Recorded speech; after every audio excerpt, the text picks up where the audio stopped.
Hare Krishna.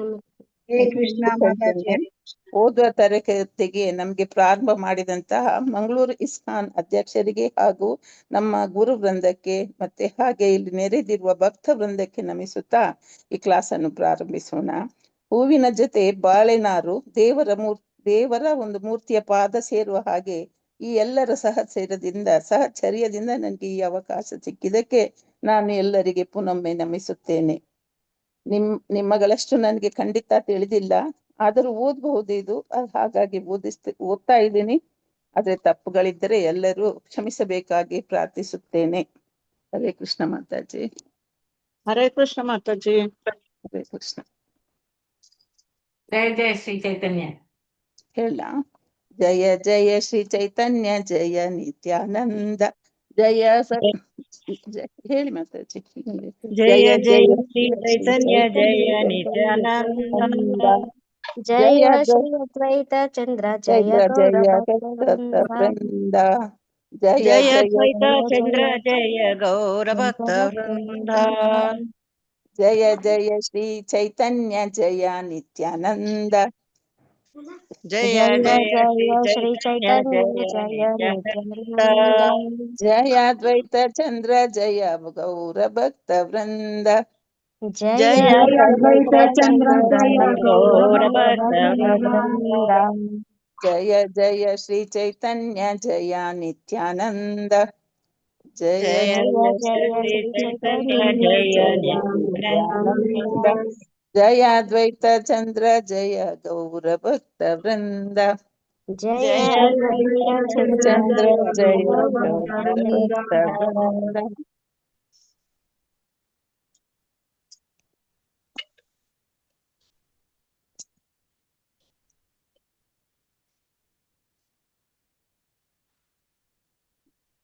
Screen ನೋಡಿ. ಬಂತು. ಶ್ಲೋಕ 11. ಸರ್ವರೂಪೇ ಆಸ್ವಾದಯೇ ಕೃಷ್ಣ ಸೇವಾನಂದ ಸೇಯಿ ಬಲರಾಮ ಗೌರ ಸಂಗೇ ನಿತ್ಯಾನಂದ. ಹರೇ ಕೃಷ್ಣ ಮಾತಾಜಿ. ಓದ್ಬೋದಾ? ಓದಿ ಮಾತಾಜಿ. ಹರೇ ಕೃಷ್ಣ.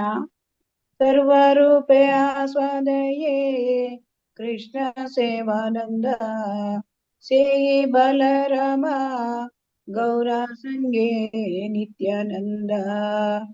ಸರ್ವರೂಪೇ, ಈ ಎಲ್ಲ ರೂಪಗಳಲ್ಲಿ ಆಸ್ವಾದೆಯೇ ಆಸ್ವಾದಿಸುತ್ತಾರೆ ಕೃಷ್ಣ ಸೇವಾ ಆನಂದ, ಕೃಷ್ಣನಿಗೆ ಸೇವೆ ಸಲ್ಲಿಸುವ ದಿವ್ಯಾನಂದವನ್ನು.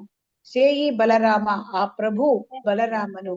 ಗೌರ ಸಂಗೆ, ಗೌರ ಸುಂದರರೊಡನೆ. ನಿತ್ಯಾನಂದ, ಪ್ರಭು ನಿತ್ಯಾನಂದರು. ಮಾತಾಜಿ ಸ್ಕ್ರೋಲ್ ಮಾಡಿ. ಅನುವಾದ ಶ್ರೀಲ ಪ್ರಭುಪಾದರಿಂದ. ಶ್ರೀಲ ಪ್ರಭುಪಾದ್ ಕಿ ಜೈ.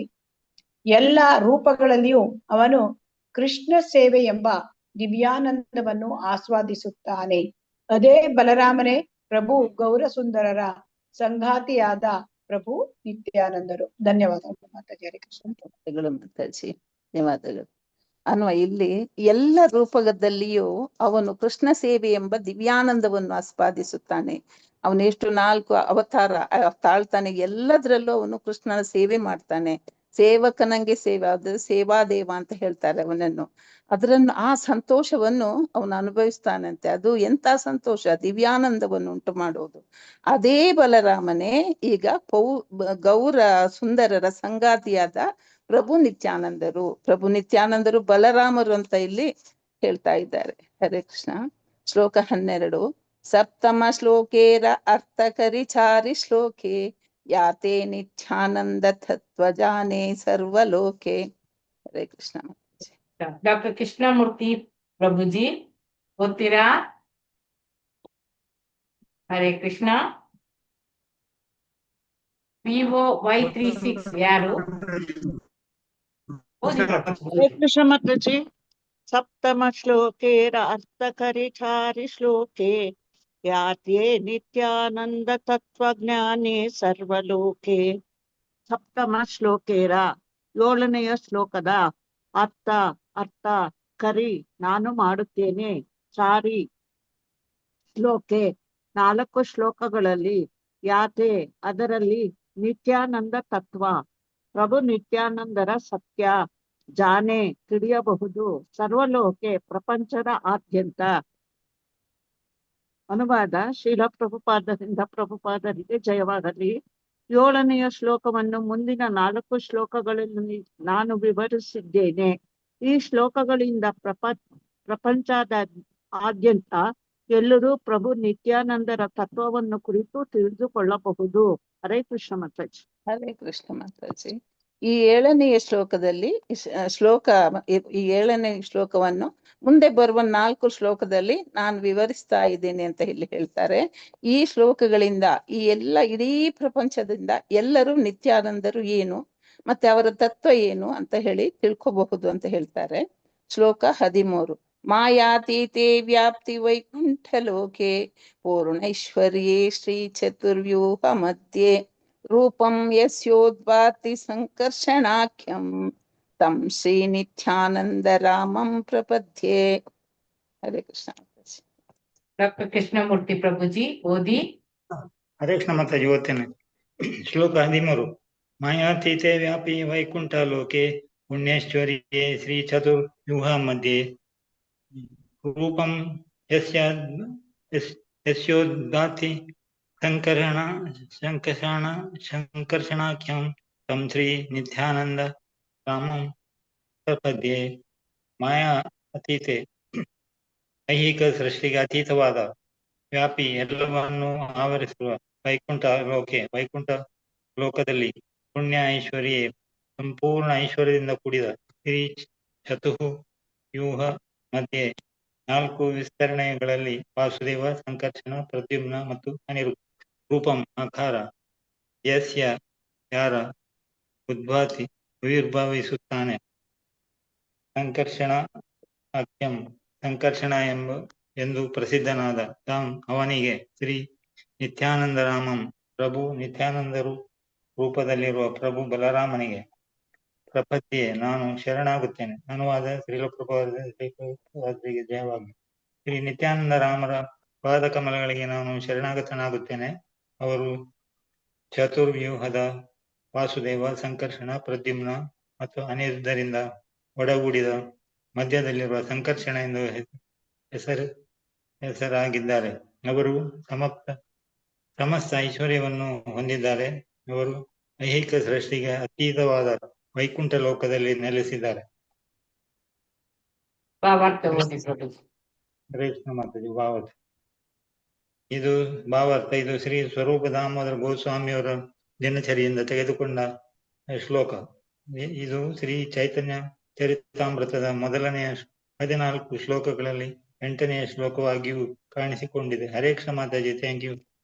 ಹರೇ ಕೃಷ್ಣ ಪ್ರಭುಜಿ. ಇಲ್ಲಿ ಅನುವಾದ ಶ್ರೀ ನಿತ್ಯಾನಂದ ರಾಮರ ಅವರ ಚರಣಕ್ಕೆ ನಾನು ಶರಣಾಗ್ತೇನೆ. ಮತ್ತೆ ಅವರ ಚತುರ್ವ್ಯೂಹ ಅಂದ್ರೆ ವಾಸುದೇವ, ಸಂಕರ್ಷಣ, ಪ್ರದ್ಯುಮ್ನ, ಅನಿರುದ್ಧ ಈ 4 ಅವಸ್ವಾಂಶ ರೂಪದಲ್ಲಿ ಅವರು ಉಂಟಾಗಿದ್ದಾರೆ. ಅದರಲ್ಲಿ ಮಧ್ಯದಲ್ಲಿರುವ ಸಂಕರ್ಷಣ ಒಂದು ಹೆಸರಾಗಿದ್ದಾರೆ. ಅವರು ಆ ಸಂಕರ್ಷಣ ಎಂಬ ಸ್ವಾಂಶ ರೂಪದಲ್ಲಿ ಸರ್ವ ಐಶ್ವರ್ಯವನ್ನು ಕೃಷ್ಣನಿಗೆ ಹೇಗಿದೆಯೋ ಹಾಗೇನೆ ಹೊಂದಿದ್ದ ಒಂದು ವೈಕುಂಠ ಲೋಕದಲ್ಲಿ ಅವರಿದ್ದಾರೆ, ನೆಲೆಸಿದ್ದಾರೆ.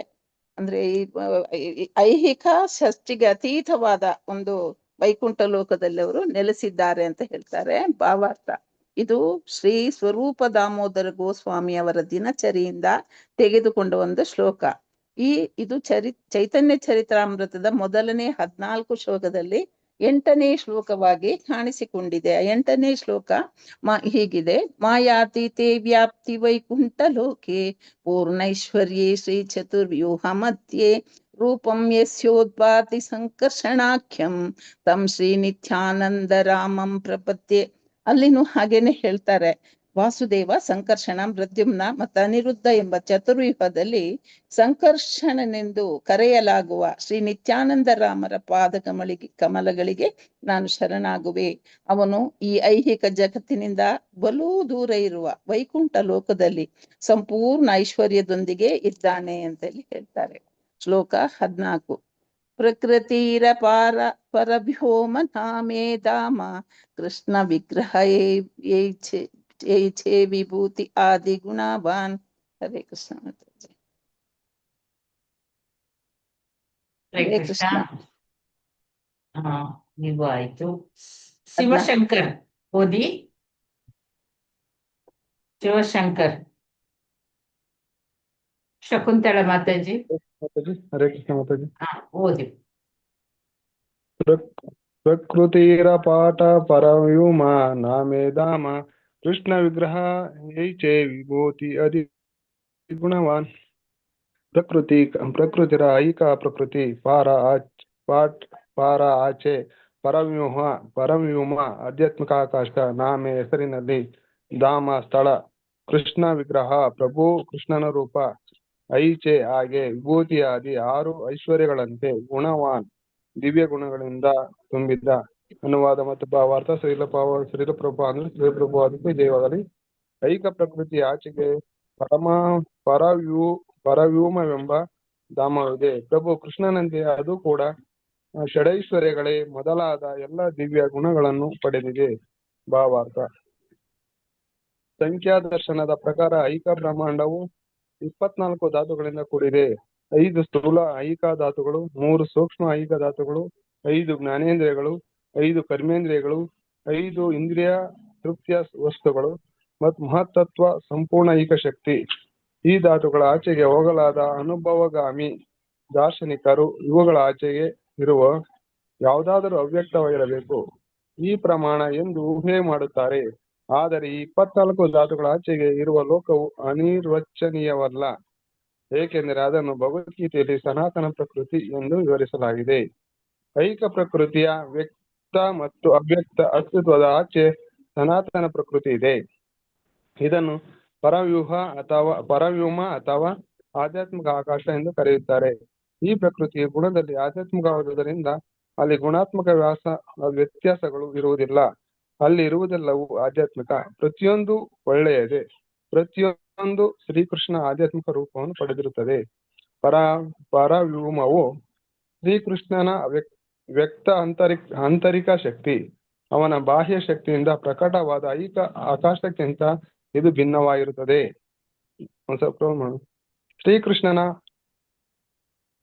ಶ್ರೀಕೃಷ್ಣನ ನಿರಾಕಾರ ಉಜ್ವಲ ಕಾರಣಗಳಿಂದ ಕೂಡಿದ ಸರ್ವಾಂತರ್ಯಾಮಿ ಬ್ರಹ್ಮನ್ ವೈಕುಂಠ ಲೋಕಗಳ ಆಧ್ಯಾತ್ಮಿಕ ಜಗತ್ತಿನಲ್ಲಿರುತ್ತಾನೆ. ಐಕ ಆಕಾಶದೊಡನೆ ಹೋಲಿಸುವ ಮೂಲಕ ನಾವು ಆ ಪರವ್ಯೂಮವನ್ನು ಕುರಿತಂತೆ ಸ್ವಲ್ಪ ಮಟ್ಟಿಗೆ ಕಲ್ಪಿಸಿಕೊಳ್ಳಬಹುದು. ಏಕೆಂದರೆ ಐಕ ಆಕಾಶದಲ್ಲಿ ಸೂರ್ಯನ ಕಿರಣಗಳನ್ನು ದೇವೋತ್ತಮ ಪುರುಷನ ಉಜ್ವಲ ಕಿರಣಗಳಾದ ಬ್ರಹ್ಮಜ್ಯೋತಿಗೆ ಹೋಲಿಸಬಹುದು. ಬ್ರಹ್ಮಜ್ಯೋತಿಯಲ್ಲಿ ಅಪರಿಮಿತವಾದ ವೈಕುಂಠ ಲೋಕಗಳಿವೆ. ಅವು ಆಧ್ಯಾತ್ಮಿಕವಾಗಿ ಆದ್ದರಿಂದ ಸ್ವಯಂ ಪ್ರಕಾಶ ಹೊಂದಿವೆ. ಇವುಗಳ ಪ್ರಭೆಯು ಸೂರ್ಯನ ಪ್ರಭೆಗಿಂತ ಎಷ್ಟೋ ಪಾಲು ಹೆಚ್ಚಾಗಿದೆ. ದೇವೋತ್ತಮ ಪುರುಷನ ಶ್ರೀಕೃಷ್ಣ ಅವನ ಅಸಂಖ್ಯಾತ ಸ್ವಾಂಶ ವಿಸ್ತರಣೆಗಳು ಮತ್ತು ಅವನ ಸ್ವಾಂಶ ವಿಸ್ತರಣೆಗಳ ಅಂಶಗಳು ಪ್ರತಿಯೊಂದು ವೈಕುಂಠ ಲೋಕವನ್ನು ಪ್ರಧಾನವಾಗಿ ಆವರಿಸಿವೆ. ಪರವ್ಯೂಮದ ಅತ್ಯುನ್ನತ ಪ್ರದೇಶದಲ್ಲಿ ಕೃಷ್ಣಲೋಕವೆಂಬ ಗ್ರಹವಿದೆ. ಅದರಲ್ಲಿ ದ್ವಾರಕ, ಮಥುರಾ ಮತ್ತು ಭೂಲೋಕ ಎಂಬ 3 ವಿಭಾಗಗಳಿವೆ. ಹರೇ ಕೃಷ್ಣ ಪ್ರಭುಜಿ, ಧನ್ಯವಾದಗಳು ಪ್ರಭುಜಿ. ಧನ್ಯವಾದಗಳು. ಕಾಂತಮಣಿ ಮಾತಾಜಿ, ಶಕುಂತಳ ಮಾತಾಜಿ, ಕಾಂತಮಣಿ ಮಾತಾಜಿ ರೆಡಿ ಇಡಿ. ಯಾರು? ಮಾತಾಜಿ ನಾನು ಕೇಳಿಸ್ಕೊತೀನಿ, ಮನೇಲಿ ಗಲಾಟೆ ಇದೆ ಸ್ವಲ್ಪ. ಶಕುಂತಳ ಮಾತಾಜಿ. ಜಡ ಲೋಕವಾದಿಗೆ ದೇವರ ಲೋಕವಾದ ವೈಕುಂಠವು ಖಂಡಿತವಾಗಿಯೂ ಒಂದು ರಹಸ್ಯವೇ. ಆದರೆ ಅಜ್ಞಾನಿ ಮನುಷ್ಯನಿಗೆ ತಕ್ಕಷ್ಟು ತಿಳುವಳಿಕೆಯ ಕೊರತೆಯಿಂದಾಗಿ ಪ್ರತಿಯೊಂದು ನಿಗೂಢವೇ. ದೇವರ ಸಾಮ್ರಾಜ್ಯವು ಮಿಥ್ಯೆಯಲ್ಲ. ನಮ್ಮ ತಲೆಯ ಮೇಲೆ ತೇಲಾಡುತ್ತಿರುವ ಲಕ್ಷಾಂತರ ಕೋಟ್ಯಾಂತರ ಐಹಿಕ ಗ್ರಹಗಳು ಅಜ್ಞಾನಿಗಳಿಗೆ ಇನ್ನೂ ನಿಗೂಢವಾಗಿಯೇ ಇವೆ. ಐಹಿಕ ವಿಜ್ಞಾನಿಗಳು ಈ ರಹಸ್ಯವನ್ನು ಭೇದಿಸಲು ಈಗ ಪ್ರಯತ್ನ ಮಾಡುತ್ತಿದ್ದಾರೆ. ಜನರು ಬಾಹ್ಯಾಂತರಿಕ್ಷದಲ್ಲಿ ಯಾನ ಮಾಡಿ ಈ ಲಕ್ಷಾಂತರ ಗ್ರಹಗಳ ವರ್ಣವೈವಿಧ್ಯವನ್ನು ಕಣ್ಣಾರೆ ಕಾಣುವಂತಹ ದಿನ ಬರಬಹುದು. ಪ್ರತಿಯೊಂದು ಗ್ರಹದಲ್ಲಿಯೂ ನಮ್ಮ ಲೋಕದಲ್ಲಿರುವಂತೆಯೇ ಐಹಿಕ ವರ್ಣವೈವಿಧ್ಯವಿದೆ. ಬ್ರಹ್ಮಾಂಡದ ಸಂರಚನೆಯಲ್ಲಿ ಈ ಭೂಲೋಕವು ಒಂದು ನಗಣ್ಯವಾದ ಬಿಂದು. ಆದರೂ ಮೂರ್ಖ ಜನರು ವೈಜ್ಞಾನಿಕ ಪ್ರಗತಿ ಎಂಬ ಮಿಥ್ಯಾ ಪ್ರಜ್ಞೆಯಲ್ಲಿ ಉಬ್ಬಿ ಹೋಗಿ ಬೇರೆ ಗ್ರಹಗಳಲ್ಲಿರುವ ವೈವಿಧ್ಯಪೂರ್ಣವಾದ ಆರ್ಥಿಕ ಸೌಲಭ್ಯಗಳ ಅರಿವಿಲ್ಲದೆ ಈ ಲೋಕದಲ್ಲಿ ಹುಸಿ ಆರ್ಥಿಕ ಪ್ರಗತಿಯ ಬೆನ್ನು ಹತ್ತಲು ತಮ್ಮ ಸಾಮರ್ಥ್ಯವನ್ನು ಕೇಂದ್ರೀಕರಿಸಿದ್ದಾರೆ. ಆಧುನಿಕ ಖಗೋಳಶಾಸ್ತ್ರದ ಪ್ರಕಾರ ಚಂದ್ರನ ಗುರುತ್ವಾಕರ್ಷಣ ಶಕ್ತಿಯು ಭೂಮಿಯದಕ್ಕಿಂತ ಬೇರೆಯಾಗಿದೆ. ಆದ್ದರಿಂದ ಚಂದ್ರಗ್ರಹಕ್ಕೆ ಹೋಗುವವನು ಅತ್ಯಂತ ಹೆಚ್ಚಿನ ಭಾರಗಳನ್ನು ಎತ್ತಬಲ್ಲ, ಹೆಚ್ಚು ದೂರಕ್ಕೆ ಜಿಗಿಯಬಲ್ಲ. ಹನುಮಂತನು ಬೆಟ್ಟಗಳಷ್ಟು ಭಾರವಾದ ವಸ್ತುಗಳನ್ನು ಎತ್ತುತ್ತಿದ್ದ, ಸಮುದ್ರವನ್ನೇ ಲಂಘಿಸುತ್ತಿದ್ದ ಎಂಬ ವರ್ಣನೆ ರಾಮಾಯಣದಲ್ಲಿ ಬರುತ್ತದೆ. ಇದು ಸಾಧ್ಯ ಎಂದು ಆಧುನಿಕ ಖಗೋಳಶಾಸ್ತ್ರವು ದೃಢಪಡಿಸಿದೆ. ಅಪೌರುಷೇಯ ಧರ್ಮಗ್ರಂಥಗಳಲ್ಲಿರುವ ಪ್ರತಿಯೊಂದನ್ನು ನಂಬದಿರುವುದೇ ಆಧುನಿಕ ನಾಗರಿಕ ಮಾನವನ ದೊಡ್ಡ ರೋಗವಾಗಿದೆ. ಶ್ರದ್ಧೆ ಇಲ್ಲದ ನಾಸ್ತಿಕರು ಆಧ್ಯಾತ್ಮಿಕ ಸಾಕ್ಷಾತ್ಕಾರದಲ್ಲಿ ಪ್ರಗತಿ ಸಾಧಿಸಲಾರರು, ಏಕೆಂದರೆ ಅವರು ಆಧ್ಯಾತ್ಮಿಕ ಶಕ್ತಿಯನ್ನು ಅರ್ಥ ಮಾಡಿಕೊಳ್ಳಲಾರರು. ಆಲದ ಮರದ ಪುಟ್ಟ ಹಣ್ಣಿನಲ್ಲಿ 100 ಬೀಜಗಳಿರುತ್ತವೆ. ಪ್ರತಿ ಬೀಜದಲ್ಲಿಯೂ ಇನ್ನೊಂದು ಆಲದ ಮರವನ್ನು ಹೊಮ್ಮಿಸುವ ಸಾಮರ್ಥ್ಯ ಮತ್ತು ಆ ಮರಕ್ಕೆ ಅಂತಹ ಲಕ್ಷಾಂತರ ಹಣ್ಣುಗಳನ್ನು ಉತ್ಪಾದಿಸುವ ಸಾಮರ್ಥ್ಯ ಇರುತ್ತದೆ. ಈ ಪ್ರಕೃತಿ ನಿಯಮ ನಮ್ಮ ಕಣ್ಣೆದುರಿಗೆ ಕಾಣುತ್ತಿದೆ, ಆದರೆ ಅದು ಹೇಗೆ ಕೆಲಸ ಮಾಡುತ್ತದೆ ಎನ್ನುವುದು ನಮ್ಮ ಅರಿವಿಗೆ ಮೀರಿದ್ದು. ಇದು ಕೇವಲ ದೇವರ ಸಾಮರ್ಥ್ಯಕ್ಕೆ ನೀಡಲಾದ ಅತ್ಯಂತ ಚಿಕ್ಕ ದೃಷ್ಟಾಂತ. ಇಂತಹ ಸಂಗತಿಗಳು ಇನ್ನೂ ಅನೇಕ ಇವೆ, ಆದರೆ ಅದನ್ನು ವಿಜ್ಞಾನಿ ವಿವರಿಸಲಾರ. ದಿಟದಲ್ಲಿ ಮಾತಾಜಿ ಧನ್ಯವಾದಗಳು. ರೋಹಿಣಿ ಎಸ್ ಭಟ್ ಮಾತಾಜಿ ಓದಿ. ಧನ್ಯವಾದಗಳು. ಹರೇ ಕೃಷ್ಣ ಮಾತಾಜಿ. ದಿಟದಲ್ಲಿ ಪ್ರತಿಯೊಂದು ಅಚಿಂತ್ಯವಾದದ್ದು, ಏಕೆಂದರೆ ಸತ್ಯದ ಸಾಕ್ಷಾತ್ಕಾರವು ಯೋಗ ವ್ಯಕ್ತಿಗಳಿಗೆ ಮಾತ್ರ ಆಗುತ್ತದೆ. ಬ್ರಹ್ಮನಿಂದ ಹಿಡಿದು ಶುದ್ರ ಇರುವವರಿಗೆ ಪ್ರತಿಯೊಬ್ಬರೂ ಜೀವಿಯೇ ಆದರೂ ಅವರ ತಿಳುವಳಿಕೆ ಬೆಳವಣಿಗೆ ಬೇರೆ ಬೇರೆ ಆಗಿರುತ್ತದೆ. ಆದ್ದರಿಂದ ನಾವು ಜ್ಞಾನವನ್ನು ಯೋಗ್ಯವಾದ ಆಕಾರದಿಂದ ಸಂಪಾದಿಸಬೇಕು. ವಾಸ್ತವದಲ್ಲಿ ನಾವು ವೈದಿಕ ಆಕಾರಗಳಿಂದ ಮಾತ್ರ ಜ್ಞಾನವನ್ನು ಪಡೆಯಬಹುದು. 4 ವೇದಗಳು, ಅವುಗಳಿಗೆ ಪೂರಕವಾದ ಪುರಾಣಗಳು, ಮಹಾಭಾರತ, ರಾಮಾಯಣ ಮತ್ತು ಸ್ಮೃತಿಗಳೆಂದು ಹೆಸರಾದ ಅವುಗಳ ಉಪಾಖ್ಯಾನಗಳು, ಇವೆಲ್ಲ ಜ್ಞಾನದ ಪ್ರಮಾಣಭೂತವಾದ ಆಕಾರಗಳು. ನಾವು ಜ್ಞಾನವನ್ನು ಸಂಪಾದನೆ ಮಾಡಬೇಕಿದ್ದರೆ ಹಿಂಜರಿಯದೆ ಈ ಆಕಾರಗಳಿಂದ ಸಂಪಾದನೆ ಮಾಡಬೇಕು. ಅಪೌರುಷೇಯ ಜ್ಞಾನವು ಪ್ರಾರಂಭದಲ್ಲಿ ನಂಬಲಾಗದಂತ ತೋರಬಹುದು, ಏಕೆಂದರೆ ಪ್ರತಿಯೊಂದನ್ನು ನಮ್ಮ ಪುಟ್ಟ ಮೆದುಳಿನ ಮೂಲಕ ಪರಾಮರ್ಶಿಸಿ ನೋಡಬೇಕೆಂಬ ನಮ್ಮ ವಿರೋಧಾಭಾಸಾತ್ಮಕ ಆಸೆ ಕಾರಣ. ಆದರೆ ಜ್ಞಾನ ಸಂಪಾದನೆಯ ಊಹಾಪೋಹದ ಮಾರ್ಗವು ಸದಾ ಅಪರಿಪೂರ್ಣ. ಔಪರುಷೇಯ ಧರ್ಮಗ್ರಂಥಗಳಲ್ಲಿ ಪ್ರತಿಪಾದಿತವಾದ ಜ್ಞಾನವನ್ನು ಮಾತ್ರ ಸ್ವಲ್ಪ ಮೇಲೆ ಮಾಡಿ ಮಾತಾಜಿ. ಜ್ಞಾನವನ್ನು ಮಹಾ ಆಚಾರ್ಯರು ಖಚಿತಪಡಿಸಿದ್ದಾರೆ. ಅವರು ಆ ಗ್ರಂಥಗಳನ್ನು ಕುರಿತ ಯಥೇಚ್ಛವಾದ ವ್ಯಾಖ್ಯಾನ ಬಿಟ್ಟು ಹೋಗಿದ್ದಾರೆ. ಈ ಆಚಾರ್ಯರಲ್ಲಿ ಯಾರೂ ಶಾಸ್ತ್ರಗಳಲ್ಲಿ ಅಪನಂಬಿಕೆ ತಾಳಿರಲಿಲ್ಲ. ಶಾಸ್ತ್ರಗಳಲ್ಲಿ ಅಪನಂಬಿಕೆ ತಾಳುವ ನಾಸ್ತಿಕ. ಅವನು ಎಂತಹ ಮಹಾಪುರುಷನೇ ಆಗಿದ್ದರೂ ನಾವು ಅವನಲ್ಲಿ ಸಮಾಲೋಚಿಸಬಾರದು. ಇವೆಲ್ಲ ವೈವಿಧ್ಯಗಳಿಂದ ಕೂಡಿದ ಶಾಸ್ತ್ರಗಳಲ್ಲಿ ದೃಢವಾದ ವಿಶ್ವಾಸವನ್ನು ಹೊಂದಿರುವಂತವನೇ ನಿಜವಾದ ಜ್ಞಾನ ಸಂಪಾದನೆಗೆ ಯೋಗ್ಯವಾದ ವ್ಯಕ್ತಿ. ಅಂತಹ ಜ್ಞಾನವು ಪ್ರಾರಂಭದಲ್ಲಿ ನಂಬಲನರ್ಹವಾಗಿ ತೋರುತ್ತದೆ, ಆದರೆ ಯೋಗ್ಯರಾದ ಆಚಾರ್ಯರು ಅದನ್ನು ಪ್ರತಿಪಾದಿಸಿದಾಗ ಅದರ ಅರ್ಥವೂ ಗೋಚರ ಆಗುತ್ತದೆ. ಆಗ ವ್ಯಕ್ತಿಗೆ ಅದರ ಬಗ್ಗೆ ಯಾವ ಅನುಮಾನವೂ ಉಳಿಯುವುದಿಲ್ಲ. ಹರೇ ಕೃಷ್ಣ ಮಾತಾಜಿ. ಹರೇ ಕೃಷ್ಣ. ಇಲ್ಲಿ ಅನುವಾದ: ಐಹಿಕ ಪ್ರಕೃತಿ ಆಚೆಗೆ ಪರವ್ಯೋಮವೆಂಬ ಧಾಮವಿದೆ. ಪ್ರಭು ಕೃಷ್ಣನಂತೆ ಅದು ಕೂಡ ಷಡ್ವೈಶ್ವರ್ಯಗಳೇ ಮೊದಲಾದ ದಿವ್ಯ ಗುಣಗಳನ್ನು ಪಡೆದಿದೆ. ಅಂದ್ರೆ ಆ ಪರವ್ಯೋಮದಲ್ಲಿ ಕೃಷ್ಣನಿಗಿರುವಂತಹ ಎಲ್ಲ ದಿವ್ಯ ಗುಣ ಅಲ್ಲಿ ಶಾಶ್ವತವಾಗಿ ನೆಲೆಸಿದೆ ಅಂತ ಹೇಳ್ತಾರೆ. ಅನುವಾದ. ಭಾವಾರ್ಥ: ಪ್ರಭುಪಾದರಿಗೆ ಜಯವಾಗಲಿ. ಇಲ್ಲಿ ಈಗ ಸಾಂಖ್ಯ ದರ್ಶನದ ಪ್ರಕಾರ ಐಹಿಕ ಬ್ರಹ್ಮಾಂಡವು 24 ಧಾತುಗಳಿಂದ ಕೂಡಿದೆ. ಇದೆಲ್ಲ ನಾವು ಓದಿದ್ದೇವೆ. ಇದು 5 ಸ್ಥೂಲ ಐಹಿಕ ಧಾತುಗಳು, 3 ಐಹಿಕ ಸೂಕ್ಷ್ಮ ಧಾತುಗಳು, 5 ಜ್ಞಾನೇಂದ್ರಿಯಗಳು, 5 ಕರ್ಮೇಂದ್ರಿಯಗಳು, ಮತ್ತೆ 5 ಇಂದ್ರಿಯ ತೃಪ್ತಿಯ ವಸ್ತುಗಳು ಮತ್ತು ಮಹತ್ತತ್ವ. ಈ ಸಂಪೂರ್ಣ ಮಹತ್ವ ಅಲ್ಲಿ ಇದೆ. ಅನುಭವಿ ದಾರ್ಶನಿಕರು ಇವುಗಳ ಆಚೆ ಯಾವುದಾದರೂ ಅವ್ಯಕ್ತವಾಗಿರಬಹುದು ಎಂದು ಊಹೆ ಮಾಡುತ್ತಾರೆ. ಇಷ್ಟೆಲ್ಲ ಇದ್ಮೇಲೆ ಅದರ ಆಚೆನೂ ಏನಾದ್ರೂ ಇರಬಹುದು ಅಂತ. ಆದರೆ 24 ಧಾತುಗಳ ಆಚೆಗಿರುವ ಲೋಕವನ್ನು ಭಗವದ್ಗೀತೆಯಲ್ಲಿ ಸನಾತನ ಪ್ರಕೃತಿ ಎಂದು ವಿವರಿಸಲಾಗಿದೆ. ಅದರ ಆಚೆಗಿರುವುದು ಸನಾತನ ಪ್ರಕೃತಿ ಅಂತ. ಐಹಿಕ ಪ್ರಕೃತಿಯ ವ್ಯಕ್ತ ಮತ್ತು ಅವ್ಯಕ್ತದ ಆಚೆ ಸನಾತನ ಪ್ರಕೃತಿ ಇದೆ. ಇದನ್ನೇ ಪರವ್ಯೋಮ ಅಥವಾ ಆಧ್ಯಾತ್ಮಿಕ ಆಕಾಶ ಎಂದು ಕರೆಯುತ್ತಾರೆ. ಈ ಪ್ರಕೃತಿಯು ಗುಣದಲ್ಲಿ ಆಧ್ಯಾತ್ಮಿಕವಾದುದರಿಂದ ಇಲ್ಲಿ ಗುಣಾತ್ಮಕ ವ್ಯತ್ಯಾಸ ಅಂತೂ ಇರುವುದಿಲ್ಲ. ಇಲ್ಲಿ ಪ್ರತಿಯೊಂದು ಒಳ್ಳೆಯದೆ. ಎಲ್ಲವೂ ಶ್ರೀಕೃಷ್ಣನ ಆಧ್ಯಾತ್ಮಿಕ ರೂಪವನ್ನು ಪಡೆದಿರುತ್ತದೆ. ಪರವ್ಯೋಮವು ಶ್ರೀಕೃಷ್ಣನ ವ್ಯಕ್ತ ಸತ್ಯ ಆಂತರಿಕ ಶಕ್ತಿಯಾಗಿದೆ. ಬಾಹ್ಯ ಶಕ್ತಿಯಿಂದ ಬಂದ ಐಹಿಕ ಆಕಾಶಕ್ಕಿಂತ ಇದು ಭಿನ್ನವಾಗಿದೆ. ಇದೆಲ್ಲ ನಾವು ತಿಳಿದಿದ್ದೇವೆ. ಈಗ ಚೈತನ್ಯ ಚರಿತಾಮೃತವನ್ನು ನಾವು ಓದಿಕೊಂಡು ಹೋಗಬಹುದು. ಇಡೀ ಅಪೌರುಷೇಯ ಗ್ರಂಥಗಳ ಒಟ್ಟು ತಿಳುವಳಿಕೆ ಇದರಲ್ಲಿ ತುಂಬಿದೆ. ಆದ್ರೆ ಇದು ಬಹಳ ತಿಳಿದ ಆಚಾರ್ಯರು ಸಂಕ್ಷಿಪ್ತವಾಗಿ ನಮ್ಗೆ ಇದನ್ನು ತಿಳಿಸಬಲ್ಲರು. ನಮ್ಗೆ ನಮ್ಮ ಈ ಚಿಕ್ಕ ಮೆದುಳಿಗೆ ಇದನ್ನೆಲ್ಲ ತಿಳಿಯಲು ತುಂಬಾ ಕಷ್ಟ, ಅಸಾಧ್ಯ. ಇದಕ್ಕೆ ಇದನ್ನು PhD ಅಂತ ಹೇಳ್ತಾರೆ. ಇನ್ನು ಸರ್ವಂತರ್ಯಾಮಿ ಬ್ರಹ್ಮನು ವೈಕುಂಠ ಲೋಕಗಳ ಆಧ್ಯಾತ್ಮಿಕ ಜಗತ್ತಿನಲ್ಲಿರುತ್ತಾನೆ. ಐಹಿಕ ಆಕಾಶದಲ್ಲಿನ ಸೂರ್ಯನ ಕಿರಣವನ್ನು ಕುರಿತಂತೆ ನಾವು ಕಲ್ಪಿಸಿಕೊಳ್ಳಬಹುದು. ದೇವೋತ್ತಮ ಪುರುಷನ ಪ್ರಭೆ ಕೋಟಿ ಸೂರ್ಯರ ಪ್ರಭೆಗೂ ಮೀರಿದ್ದು. ಇದನ್ನು ನಾವು ಕಲ್ಪಿಸಬಲ್ಲೆವು. ಆಗ ಇದುವೇ ಬ್ರಹ್ಮಜ್ಯೋತಿ. ಈ ಬ್ರಹ್ಮಜ್ಯೋತಿಯಲ್ಲಿ ಲೆಕ್ಕವಿಲ್ಲದಷ್ಟು ಅಪರಿಮಿತ ವೈಕುಂಠ ಲೋಕಗಳಿವೆ. ಅವು ಎಲ್ಲವೂ ಆಧ್ಯಾತ್ಮಿಕವಾದವು. ಅವು ಸ್ವಯಂ ಪ್ರಕಾಶ ಹೊಂದಿದೆ. ಶ್ರೀಕೃಷ್ಣನ ಅಸಂಖ್ಯಾತ ವಿಸ್ತರಣೆಗಳು, ಸ್ವಾಂಶ ವಿಸ್ತರಣೆಗಳ ಅಂಶಗಳು ಪ್ರತಿ ಒಂದು ವೈಕುಂಠವನ್ನು ಇದು ಆವರಿಸಿದೆ. ಇಂತಹ ಪರವ್ಯೋಮದ ಉತ್ತುಂಗದ ಪ್ರದೇಶದಲ್ಲಿ ಕೃಷ್ಣನ ಒಂದು ಲೋಕವಿದೆ. ಅದರಲ್ಲಿ 3 ಭಾಗಗಳಿವೆ. ಅಂದ್ರೆ ದ್ವಾರಕ, ಮಧುರ, ಗೋಲೋಕ ಎಂಬ 3 ಭಾಗಗಳಿವೆ. ಐಹಿಕವಾದಿ ಮನುಷ್ಯನಿಗೆ ವೈಕುಂಠ ಎಂದರೆ ಒಂದು ರಹಸ್ಯ.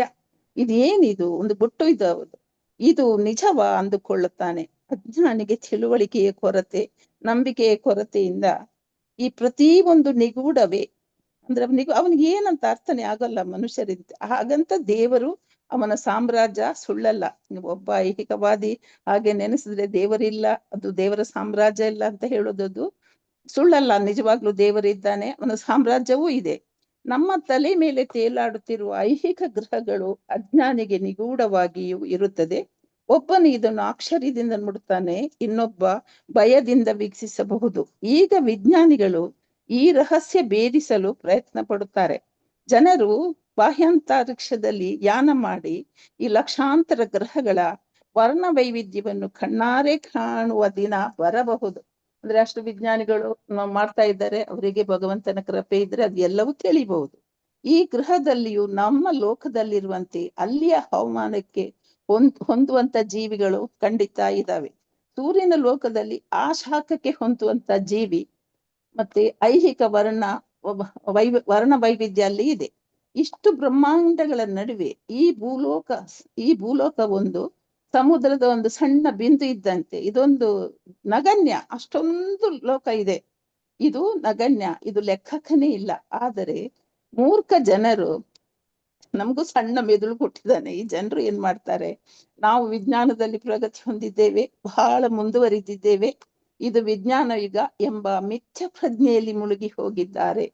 ಬೇರೆ ಗ್ರಹಗಳಿವೆ, ಅಲ್ಲಿಯೂ ವೈವಿಧ್ಯ ಪೂರ್ಣ ಆರ್ಥಿಕ ಸೌಲಭ್ಯಗಳ ಅಲ್ಲಿಯೂ ಅಷ್ಟೊಂದು ಸೌಲಭ್ಯಗಳಿಲ್ಲ ಇದೆ ಎಂಬ ಅರಿವು ಅವರಿಗಿಲ್ಲ. ಈ ಲೋಕದಲ್ಲಿ ಹುಸಿ ಆರ್ಥಿಕ ಪ್ರಗತಿಯ ಬೆನ್ನು ಹತ್ತಲು ತಮ್ಮ ಸಾಮರ್ಥ್ಯವನ್ನು ಕೇಂದ್ರೀಕರಿಸಿದ್ದಾರೆ. ವಿಜ್ಞಾನಿಗಳು ಅದೆಲ್ಲ ತಿಳಿಯದೆ ಈಗ ತಮ್ಮ ಸಾಮರ್ಥ್ಯ ಎಲ್ಲ ಅದು ನಮ್ಮ ಆರ್ಥಿಕ ಪ್ರಗತಿ ಒಟ್ಟು ನಾವು ಚೆನ್ನಾಗಬೇಕು, ಇದಕ್ಕೇನೆ ಅವರು ಬೆನ್ನು ಹತ್ತಿದ್ದಾರೆ. ಖಗೋಳ ಶಾಸ್ತ್ರದ ಪ್ರಕಾರ ಚಂದ್ರನ ಗುರುತ್ವಾಕರ್ಷಣ ಶಕ್ತಿಯು ಭೂಮಿ ಗುರುತ್ವಾಕರ್ಷಣ ಶಕ್ತಿಗಿಂತ ಬೇರೆಯಾಗಿದೆ. ಖಗೋಳ ಶಾಸ್ತ್ರದ ವಿಜ್ಞಾನಿಗಳು ಹೇಳ್ತಾರೆ, ಚಂದ್ರನದ್ದು ಗುರುತ್ವಾಕರ್ಷಣ ಶಕ್ತಿಯೇ ಬೇರೆ, ಸೂರ್ಯನದ್ದೇ ಬೇರೆ, ಭೂಮಿದ್ದೇ ಬೇರೆ. ಅಲ್ಲಿ ಅತ್ಯಂತ ಹೆಚ್ಚಿನ ಭಾರ ಎತ್ತಬಹುದು. ಚಂದ್ರಲೋಕದಲ್ಲಿ ಹೆಚ್ಚು ದೂರಕ್ಕೆ ಹಾರಬಹುದು, ಜಿಗಿಯಬಹುದು. ಆಗ ಹನುಮಂತ ಇದ್ದಲ್ಲ ರಾಮಾಯಣದಲ್ಲಿ, ಅವನು ಎಷ್ಟು ಬೆಟ್ಟವನ್ನೇ ಎತ್ತುತ್ತಿದ್ದ, ಸಮುದ್ರವನ್ನೇ ಈ ದಡದಿಂದ ಆ ದಡಕ್ಕೆ ಹಾರಿ ಹೋಗ್ತಿದ್ದ. ಇದು ರಾಮಾಯಣದಲ್ಲಿ ಇದೆ. ಇದು ಸಾಧ್ಯ ಎಂದು ಈಗಿನ ಖಗೋಳ ಶಾಸ್ತ್ರದಲ್ಲಿ ದೃಢಪಟ್ಟಿದೆ. ಅಂದ್ರೆ ಅದೆಲ್ಲ ಸತ್ಯ ಅಂತ ಈ ಖಗೋಳ ಶಾಸ್ತ್ರದಲ್ಲಿ ತಿಳಿಸಿದ್ದಾರೆ.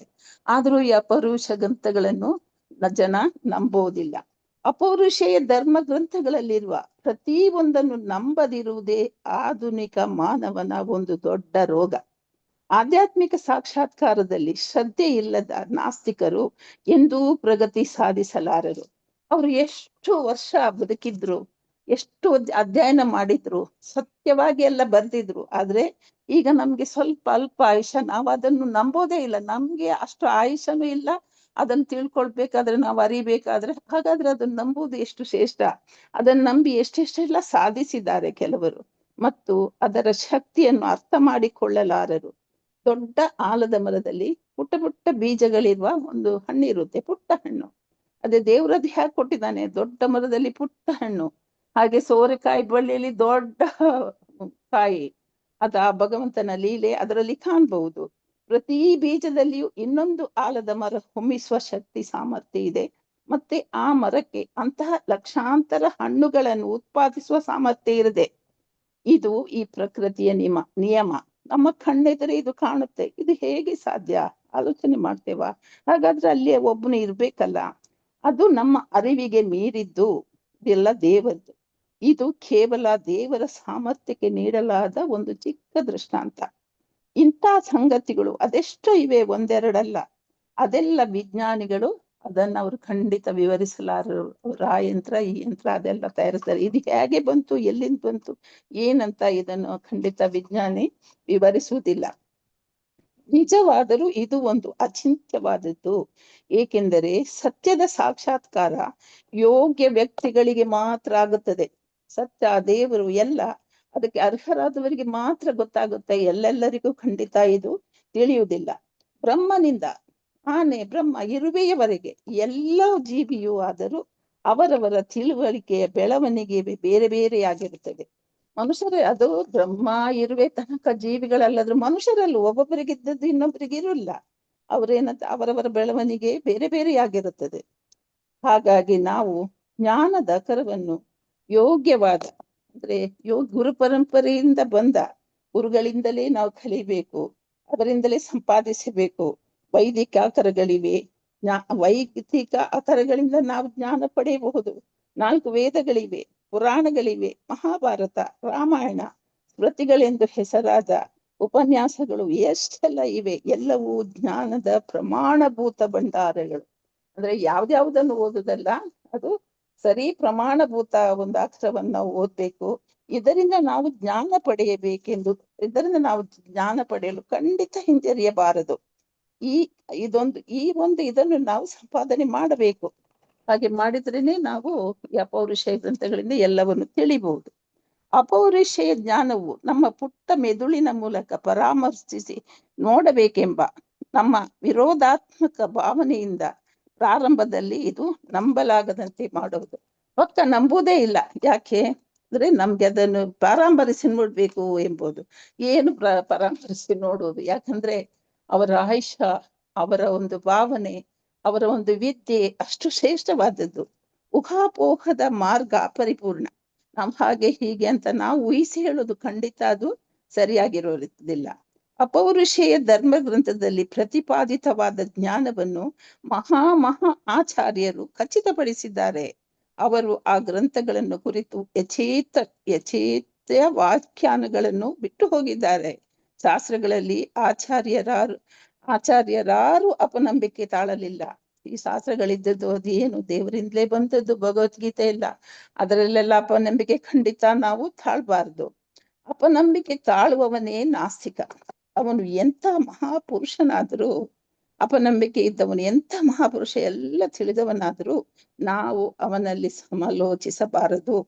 ಎಲ್ಲ ವೈವಿಧ್ಯಗಳಿಂದ ಕೂಡಿದ ಶಾಸ್ತ್ರಗಳಲ್ಲಿ ದೃಢವಾದ ವಿಶ್ವಾಸ ಹೊಂದಿರುವಂತವನೇ ನಿಜವಾದ ಜ್ಞಾನ ಸಂಪಾದನೆಗೆ ಅರ್ಹ ವ್ಯಕ್ತಿ. ಅಂತಹ ಜ್ಞಾನವು ಪ್ರಾರಂಭದಲ್ಲಿ ನಂಬಲರ್ಹವಾಗಿ ತೋರುತ್ತದೆ. ಯೋಗ್ಯರಾದ ಆಚಾರ್ಯರು ಅದನ್ನು ಪ್ರತಿಪಾದಿಸಿದಾಗ, ಅದಕ್ಕೆ ಸರಿಯಾದ ಯೋಗ್ಯರಾದ ಆಚಾರ್ಯರು ನಮಗೆ ಸರಿಯಾಗಿ ವಿವರಿಸಿ ಹೇಳಿದಾಗ ಅದರ ಅರ್ಥ ನಮಗೆ ಗೊತ್ತಾಗುತ್ತದೆ. ಆಗ ಆ ವ್ಯಕ್ತಿಗೆ ಯಾವ ಬಗೆಯ ಅನುಮಾನವೂ ಉಳಿಯುವುದಿಲ್ಲ. ಹರೇ ಕೃಷ್ಣ. ಶ್ಲೋಕ 15.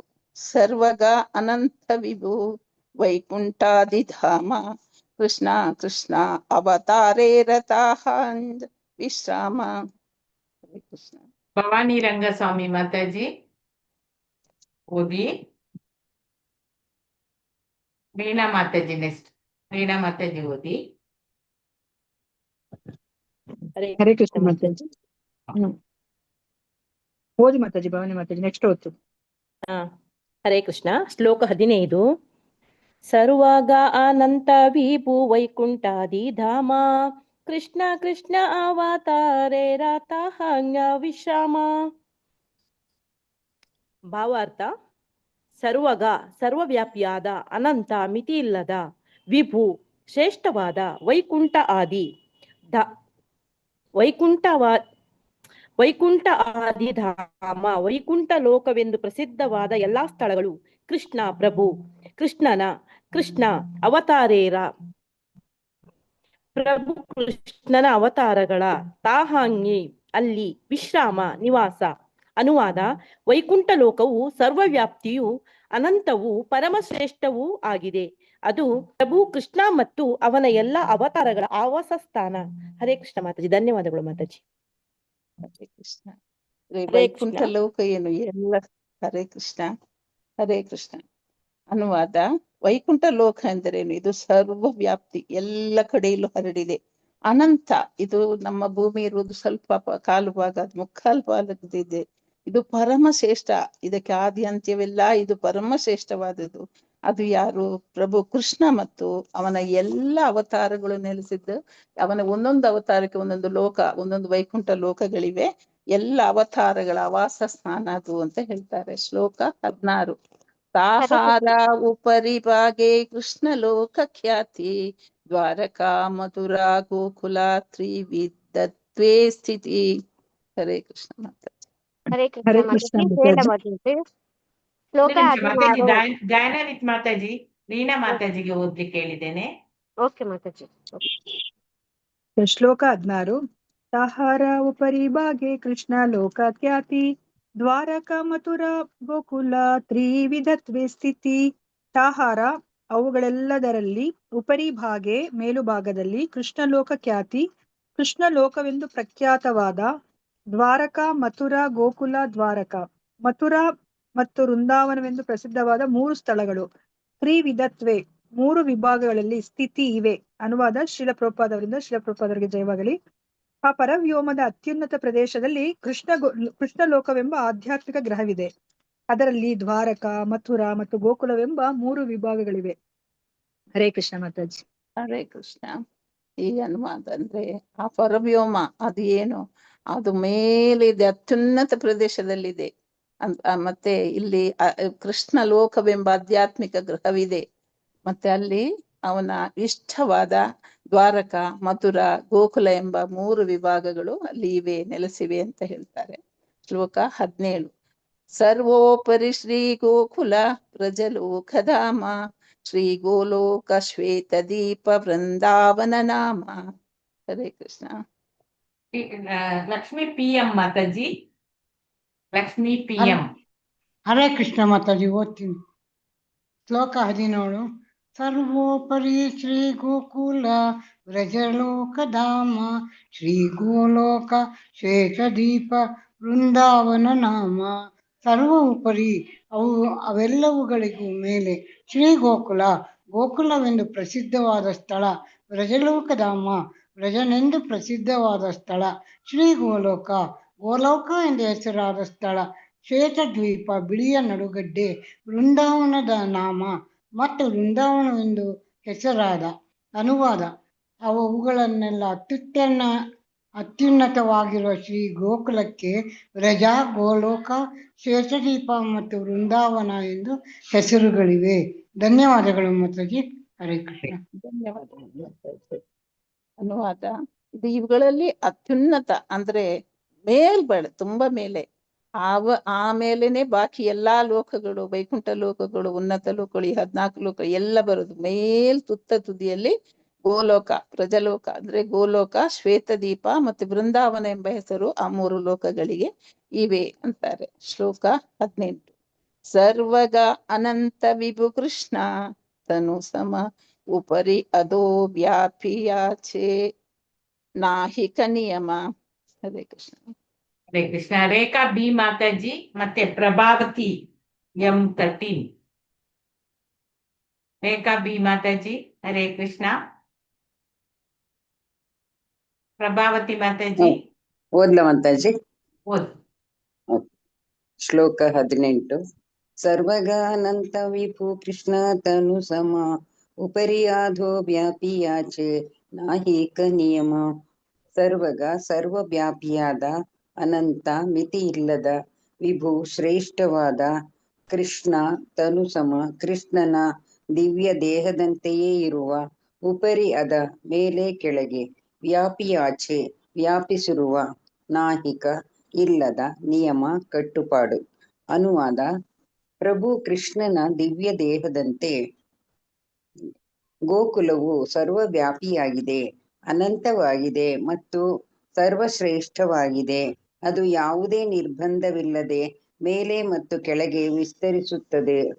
ಭಾವಾರ್ಥ: ಶ್ರೀ ಚೈತನ್ಯ ಮಹಾಪ್ರಭುಗಳ ಪರಂಪರೆಯಲ್ಲಿ ಶ್ರೇಷ್ಠ ಆಚಾರ್ಯರು ದಾರ್ಶನಿಕರು ಆದ ಶ್ರೀಲ ಜೀವ ಗೋಸ್ವಾಮಿಯವರು ತಮ್ಮ ಕೃಷ್ಣ ಸಂದರ್ಭ ಎಂಬ ಗ್ರಂಥದಲ್ಲಿ ಕೃಷ್ಣನ ಧಾಮವನ್ನು ಕುರಿತು ಚರ್ಚಿಸಿದ್ದಾರೆ. ಭಗವದ್ಗೀತೆಯಲ್ಲಿ ಪ್ರಭುವು ನನ್ನ ಧಾಮ ಎಂದು ಹೇಳುತ್ತಾನೆ. ಶ್ರೀಲ ಜೀವ ಗೋಸ್ವಾಮಿಯವರು ಕೃಷ್ಣನ ಧಾಮದ ಸ್ವರೂಪವನ್ನು ಪರಿಶೀಲಿಸುತ್ತಾ ಸ್ಕಂದ ಪುರಾಣದ ಪ್ರಸ್ತಾಪ ಮಾಡುತ್ತಾರೆ.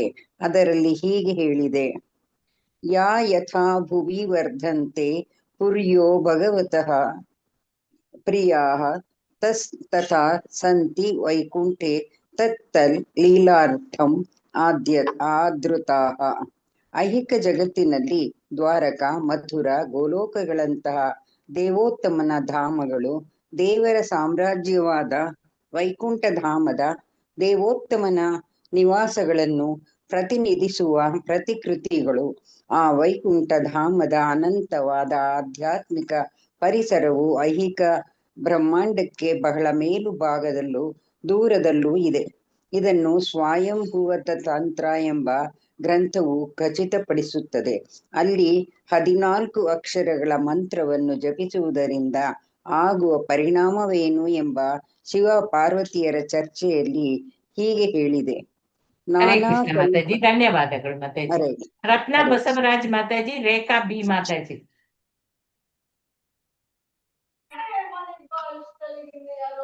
ಓದ್ಲ ಮಾತಾಜಿ. ಓದಿ. ನಾನಾ ಕಲ್ಪನಾ ವೈಕುಂಠ ವ್ಯಾಪಕ ಸ್ಮರಾತ್ ಅರ್ಥ ಸೌಮ್ಯಂ ಗುಣಾನಂ ಚ ಪ್ರಕೃತಿ ಸರ್ವ ಕಾರಣಂ. ಮಂತ್ರವನ್ನು ಜಪಿಸುವ ವ್ಯಕ್ತಿಯು ಸದಾ ಆಧ್ಯಾತ್ಮಿಕ ಲೋಕವನ್ನು ಕುರಿತು ಸ್ಮರಣೆ ಮಾಡಿಕೊಳ್ಳಬೇಕು. ಅತ್ಯಂತ ವ್ಯಾಪಕವಾಗಿರುವ ಅದರಲ್ಲಿ ಎಲ್ಲೆಲ್ಲೂ ಕಲ್ಪವೃಕ್ಷಗಳಿವೆ ತುಂಬಿ ಅವು ವ್ಯಕ್ತಿಯು ಬಯಸಿದ್ದನ್ನು ನೀಡುತ್ತವೆ. ಆ ವೈಕುಂಠ ಪ್ರದೇಶದಲ್ಲಿ ಕೆಳಭಾಗದಲ್ಲಿ ಸಮರ್ಥವಾದ ಐಹಿಕ ಶಕ್ತಿ ಇದೆ, ಜಗತ್ತನ್ನು ಸೃಷ್ಟಿಸುತ್ತದೆ. ಪ್ರಭು ಕೃಷ್ಣನ ಲೀಲ ವಿನೋದಗಳು ನಡೆದ ದ್ವಾರಕಾ, ಮಧುರ ಮತ್ತು ವೃಂದಾವನಗಳಂತಹ ಸ್ಥಳಗಳು ಕೃಷ್ಣ ಲೋಕದಲ್ಲಿ ಮತ್ತು ಸ್ವತಂತ್ರವಾಗಿ ಅಸ್ತಿತ್ವದಲ್ಲಿರುತ್ತವೆ. ಅವೇ ನಿಜವಾದ ಪ್ರಭು ಕೃಷ್ಣನ ಧಾಮಗಳು. ಅವು ಐಹಿಕ ಬ್ರಹ್ಮಾಂಡ ಲೋಕಗಳ ಮೇಲೆ ಇವೆ ಎಂದರೆ ಅದರಲ್ಲಿ ಅನುಮಾನ ಏನೂ ಇಲ್ಲ. ವೃಂದಾವನ ಅಥವಾ ಗೋಕುಲ ಎಂದು ಹೆಸರಾದ ಧಾಮವು ಗೋಲೋಕ ಎಂದು ಹೆಸರಾಗಿದೆ. ಆ ದೇವರ ಸಾಮ್ರಾಜ್ಯದಲ್ಲಿರುವ ಗೋಲೋಕವು 1000 ದಳಗಳ ಕಮಲ ಪುಷ್ಪವನ್ನು ಹೋಲುತ್ತದೆ ಎಂದು ಬ್ರಹ್ಮ ಸಂಹಿತೆಯಲ್ಲಿ ಹೇಳಲಾಗಿದೆ. ಕಮಲದಂತಿರುವ ಲೋಕದ ಹೊರಭಾಗವು ಚಚೌಕವಾಗಿತ್ತು. ಇದನ್ನು ಶ್ವೇತ ದೀಪವೆಂದು ಕರೆಯುತ್ತಾರೆ. ಗೋಕುಲದ ಒಳಭಾಗದಲ್ಲಿ ಕೃಷ್ಣನ ನಿವಾಸ ಮತ್ತು ಅವನ ಹಾಗೂ ಯಶೋದೆಯವರಿಗಾಗಿ ವ್ಯಾಪಕವಾದ ಏರ್ಪಾಡುಗಳನ್ನು ಮಾಡಲಾಗಿದೆ. ಈ ದಿವ್ಯ ಧಾಮವು ಶ್ರೀ ಬಲರಾಮನ ಶಕ್ತಿಯಿಂದ ಅಸ್ತಿತ್ವದ ಅಖಂಡ ಶೇಷ ಅಥವಾ ಅನಂತ ತಂತ್ರಗಳು ಕೂಡ. ಬಲದೇವನ ಸ್ವಾಮಿ ವಿಸ್ತರಣೆಯಾದ ಶ್ರೀ ಅನಂತ ದೇವನ ಧಾಮವು ಎಂದು ಕರೆಯಲ್ಪಡುತ್ತದೆ ಎಂದು ಹೇಳುವ ಮೂಲಕ ಈ ವರ್ಣನೆಯನ್ನು ಖಚಿತಪಡಿಸುತ್ತೇವೆ. ಗೋಕುಲ ವೃಂದಾವನದ ಸರಹದ್ದಿನ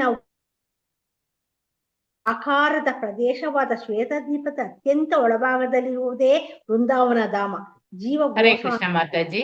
ಹರೇ ಕೃಷ್ಣ. ಹರೇ ಕೃಷ್ಣ ಮಾತಾಜಿ. ಕಾಮಾಕ್ಷಿ ಮಾತಾಜಿ ಓದಿ. ಹರೇ ಕೃಷ್ಣ ಮಾತಾಜಿ ಓದ್ಲಿಯಾ? ಅನ್ಮ್ಯೂಟ್ ಆಗ್ತಿಲ್ಲ. ಹರೇ ಕೃಷ್ಣ ಮಾತಾಜಿ. ಜೀವ ಗೋಸ್ವಾಮಿಗಳ ಪ್ರಕಾರ ವೈಕುಂಠವನ್ನು ಬ್ರಹ್ಮಲೋಕವೆಂದು ಕರೆಯುತ್ತಾರೆ. ವಿಜಯದ ನಿಗೂಢತೆಯನ್ನು ಕುರಿತಂತೆ ನಾಗರ ಪಂಚರಾತ್ರವು ಒಂದು ಹೇಳಿಕೆಯಲ್ಲಿ ಹೀಗೆ ಹೇಳಿದೆ: ತತ್ ಸರ್ವೋಪರಿ ಗೋಲೋಕೆ ತತ್ರ ಲೋಕೋಪರಿ ಸ್ವಯಂ ವಿಹರೇತ ಪರಮಾನಂದಿ ಗೋವಿಂದೋತುಲ ನಾಯಕಃ. ಗೋಪಿಯರ ಪ್ರಧಾನನಾದ ಗೋವಿಂದನು ಗೋಕುಲದ ಮುಖ್ಯ ದೈವ. ಅವನು ಪರಮ್ಯೋಮದ ಅತ್ಯುನ್ನತ ಸ್ಥಾನವನ್ನು ಗೋಲೋಕವೆಂಬ ಸ್ಥಳದಲ್ಲಿ ಸದಾ ಸುಖವನ್ನು ಉಪಭೋಗಿಸುತ್ತಿರುತ್ತಾನೆ. ಜೀವ ಗೋಸ್ವಾಮಿಗಳು ಉದ್ಧರಿಸಿದ ಪ್ರಮಾಣಭೂತವಾದ ಸಾಕ್ಷ್ಯದ ಪ್ರಕಾರ ಐಹಿಕ ಬ್ರಹ್ಮಾಂಡದಿಂದ ಬಹಳ ದೂರದಲ್ಲಿರುವ ಪರಮವ್ಯೋಮದಲ್ಲಿರುವ ಅತ್ಯಂತ ಶ್ರೇಷ್ಠ ಲೋಕವೆಂದರೆ ಕೃಷ್ಣಲೋಕ ಎಂದು ನಾವು ತೀರ್ಮಾನಿಸಬಹುದು. ಕೃಷ್ಣನ ದಿವ್ಯ ಲೀಲಾ ವಿನೋದ ವೈವಿಧ್ಯಗಳ ಉಪಭೋಗಕ್ಕಾಗಿ ಅಲ್ಲಿ 3 ವಿಭಾಗಗಳಿವೆ. ಈ ಲೀಲೆಗಳನ್ನು ದ್ವಾರಕ, ಮಥುರಾ ಮತ್ತು ಗೋಲೋಕಗಳೆಂಬ 3 ಧಾಮಗಳಲ್ಲಿ ನಿರ್ವಹಿಸಲಾಗುತ್ತದೆ. ಕೃಷ್ಣನು ಈ ವಿಶ್ವಕ್ಕೆ ಅವತರಿಸಿ ಬಂದಾಗ ಅದೇ ಹೆಸರಿನ ಸ್ಥಳಗಳಲ್ಲಿ ಲೀಲಾ ವಿಹಾರಿಯಾಗುತ್ತಾನೆ. ಭೂಮಿಯ ಮೇಲಿರುವ ಈ ಸ್ಥಳಗಳು ಮೂಲ ಧಾಮಗಳಿಗಿಂತ ಬೇರೆ ಏನಲ್ಲ, ಏಕೆಂದರೆ ಇವು ದಿವ್ಯ ಲೋಕದಲ್ಲಿರುವ ಮೂಲ ಪುಣ್ಯ ಸ್ಥಳಗಳ ಪ್ರತಿಕೃತಿಗಳು. ಅವು ಶ್ರೀಕೃಷ್ಣನಷ್ಟೇ ಮಹತ್ವದ್ದು ಹಾಗೂ ಅವನಂತೆಯೇ ಪೂಜಾರ್ಹವಾದವು. ವ್ರಜದ ರಾಜನ ಮಗನಾಗಿ ಅವತರಿಸಿದ ಕೃಷ್ಣನು ಹೇಗೆ ಪೂಜಾರ್ಹನೋ ಹಾಗೆಯೇ ವೃಂದಾವನ ಧಾಮವೂ ಸರಿ ಸಮವಾಗಿ ಪೂಜಾರ್ಹ ಎಂದು ಚೈತನ್ಯ ಮಹಾಪ್ರಭುಗಳು ಘೋಷಿಸಿದ್ದಾರೆ. ಹರೇ ಕೃಷ್ಣ ಮಾತಾಜಿ, ಧನ್ಯವಾದಗಳು. ಧನ್ಯವಾದಗಳು. ಹರೇ ಕೃಷ್ಣ ಮಾತಾಜಿ. ಅನುವಾದ. ಪ್ರಭು ಕೃಷ್ಣನ ದಿವ್ಯ ದೇಹದಂತೆ ಗೋಕುಲವು ಸರ್ವವ್ಯಾಪ್ತಿಯಾಗಿದೆ. ಪ್ರಭು ಕೃಷ್ಣನ ದೇಹ ಅಂದ್ರೆ ಅದಕ್ಕೆ ಆದಿ ಅಂತ್ಯವಿಲ್ಲ. ಅದನ್ನು ಯಾವುದಕ್ಕೂ ಹೋಲಿಸ್ಲಿಕ್ಕೆ ಆಗುವುದಿಲ್ಲ. ಹಾಗೆಯೇ ಈ ಗೋಕುಲವು ಅದು ಎಲ್ಲ ಕಡೆಯಲ್ಲೂ ವ್ಯಾಪಿಸಿದೆ, ಹಬ್ಬಿದೆ, ಅನಂತವಾಗಿದೆ ಮತ್ತು ಸರ್ವಶ್ರೇಷ್ಠವಾಗಿದೆ. ಅದು ಯಾವುದೇ ನಿರ್ಬಂಧವಿಲ್ಲದೆ ಮೇಲೆ ಮತ್ತು ಕೆಳಗೆ ವಿಸ್ತರಿಸುತ್ತದೆ. ಕೊನೆಯೇ ಇಲ್ಲ, ಎಲ್ಲಿ ಹೋದ್ರೆ ಕೊನೆ ಅಂತ ಕಾಣೋದೇ ಇಲ್ಲ. ಹಾಗೆ ಭಾವಾರ್ಥ. ಶ್ರೀ ಚೈತನ್ಯ ಮಹಾಪ್ರಭುಗಳ ಪರಂಪರೆಯಲ್ಲಿ ಶ್ರೇಷ್ಠ ಆಚಾರ್ಯರು, ದಾರ್ಶನಿಕರು ಮಾದ ಶೀಲ ಗೋಸ್ವಾಮಿಯವರು ತನ್ನ ಈ ಕೃಷ್ಣ ಸಂದರ್ಭ ಎಂಬ ಪುಸ್ತಕದಲ್ಲಿ ಕೃಷ್ಣನ ಧಾಮವನ್ನು ಕುರಿತು ಹೇಳಿದ್ದಾರೆ, ಚರ್ಚಿಸಿದ್ದಾರೆ. ಭಗವದ್ಗೀತೆಯಲ್ಲಿ ಪ್ರಭುವು ತನ್ನ ಧಾಮ ಎಂದು ಹೇಳುತ್ತಾನೆ. ಅದನ್ನ ಶ್ರೀಲರು ಜೀವ ಗೋಸ್ವಾಮಿಯವರು ಕೃಷ್ಣನ ಧಾಮದ ಸ್ವರೂಪವನ್ನು ಪರಿಶೀಲಿಸುತ್ತಾ ಅವರಿಗೆಲ್ಲ ಕಣ್ಣಲ್ಲೇ ಕಾಣ್ತಿತ್ತು. ಅದನ್ನವರು ನೋಡ್ತಾ ಹೇಳ್ತಿದ್ರು. ಸ್ಕಂದ ಪುರಾಣದ ಪ್ರಸ್ತಾಪ ಮಾಡ್ತಾರೆ ಇಲ್ಲಿ. ಅದರಲ್ಲಿ ಹೀಗೆ ಹೇಳಿದೆ: ಯಾ ಯಥಾ ಭುವಿ ವರ್ತಂತೆ ಪುರ್ಯೋ ಭಗವತ ಪ್ರಿಯ ತಸ್ತಥಾ ಸಂತಿ ವೈಕುಂಠೆ ತತ್ತಲಾ ಲೀಲಾರ್ಥಂ ಆದೃತ. ಐಹಿಕ ಜಗತ್ನಲ್ಲಿ ದ್ವಾರಕ ಮತ್ತೆ ಮಧುರಾ, ಗೋಲೋಕ ಹೀಗೆ ದೇವೋತ್ತಮನ ಧಾಮಗಳು. ಇಲ್ಲಿ ಅವನಿಗೆ ಅದರಲ್ಲಿ ಎಷ್ಟು ಪ್ರೀತಿ ಇರ್ಬೇಕು ಆ ಧಾಮದಲ್ಲಿ. ಅಲ್ಲಿದ್ದ ಹಾಗೇನೆ ಇಲ್ಲಿ ಇದ್ ಮಾಡಿ ಅವನು ಇಲ್ಲಿ ಶಾಶ್ವತವಾಗಿ ಅದೇ ಇದನ್ನು ತಂದಿದ್ದಾನೆ. ದೇವರ ಸಾಮ್ರಾಜ್ಯವಾದ ವೈಕುಂಠವಾದ ದೇವೋತ್ತಮನ ನಿವಾಸಗಳನ್ನು ಪ್ರತಿನಿಧಿಸುವ ಪ್ರತಿಕೃತಿಗಳು ಅಲ್ಲಿದ್ದಂಗೆ ಇಲ್ಲಿ ಅದೇ ಪ್ರತಿಕೃತಿಯನ್ನು ಈ ಐಹಿಕ ಜಗತ್ನಲ್ಲೂ ತಂದಿದ್ದಾನೆ. ಆ ವೈಕುಂಠ ಧಾಮದ ಅನಂತವಾದ ಆಧ್ಯಾತ್ಮಿಕ ಪರಿಸರವು ಐಹಿಕ ಬ್ರಹ್ಮಾಂಡಕ್ಕೆ ಬಹಳ ಮೇಲುಭಾಗದಲ್ಲೂ ದೂರದಲ್ಲೂ ಇದೆ. ಬಹಳ ದೂರ. ಅದು ನಮ್ಮ ಲೆಕ್ಕಕ್ಕೆ ಎಣಿಕೆಗೆ ಮೀರಿತು. ಇದನ್ನು ಸ್ವಯಂಭುವ ತಂತ್ರ ಎಂಬ ಗ್ರಂಥವು ಖಚಿತಪಡಿಸುತ್ತದೆ.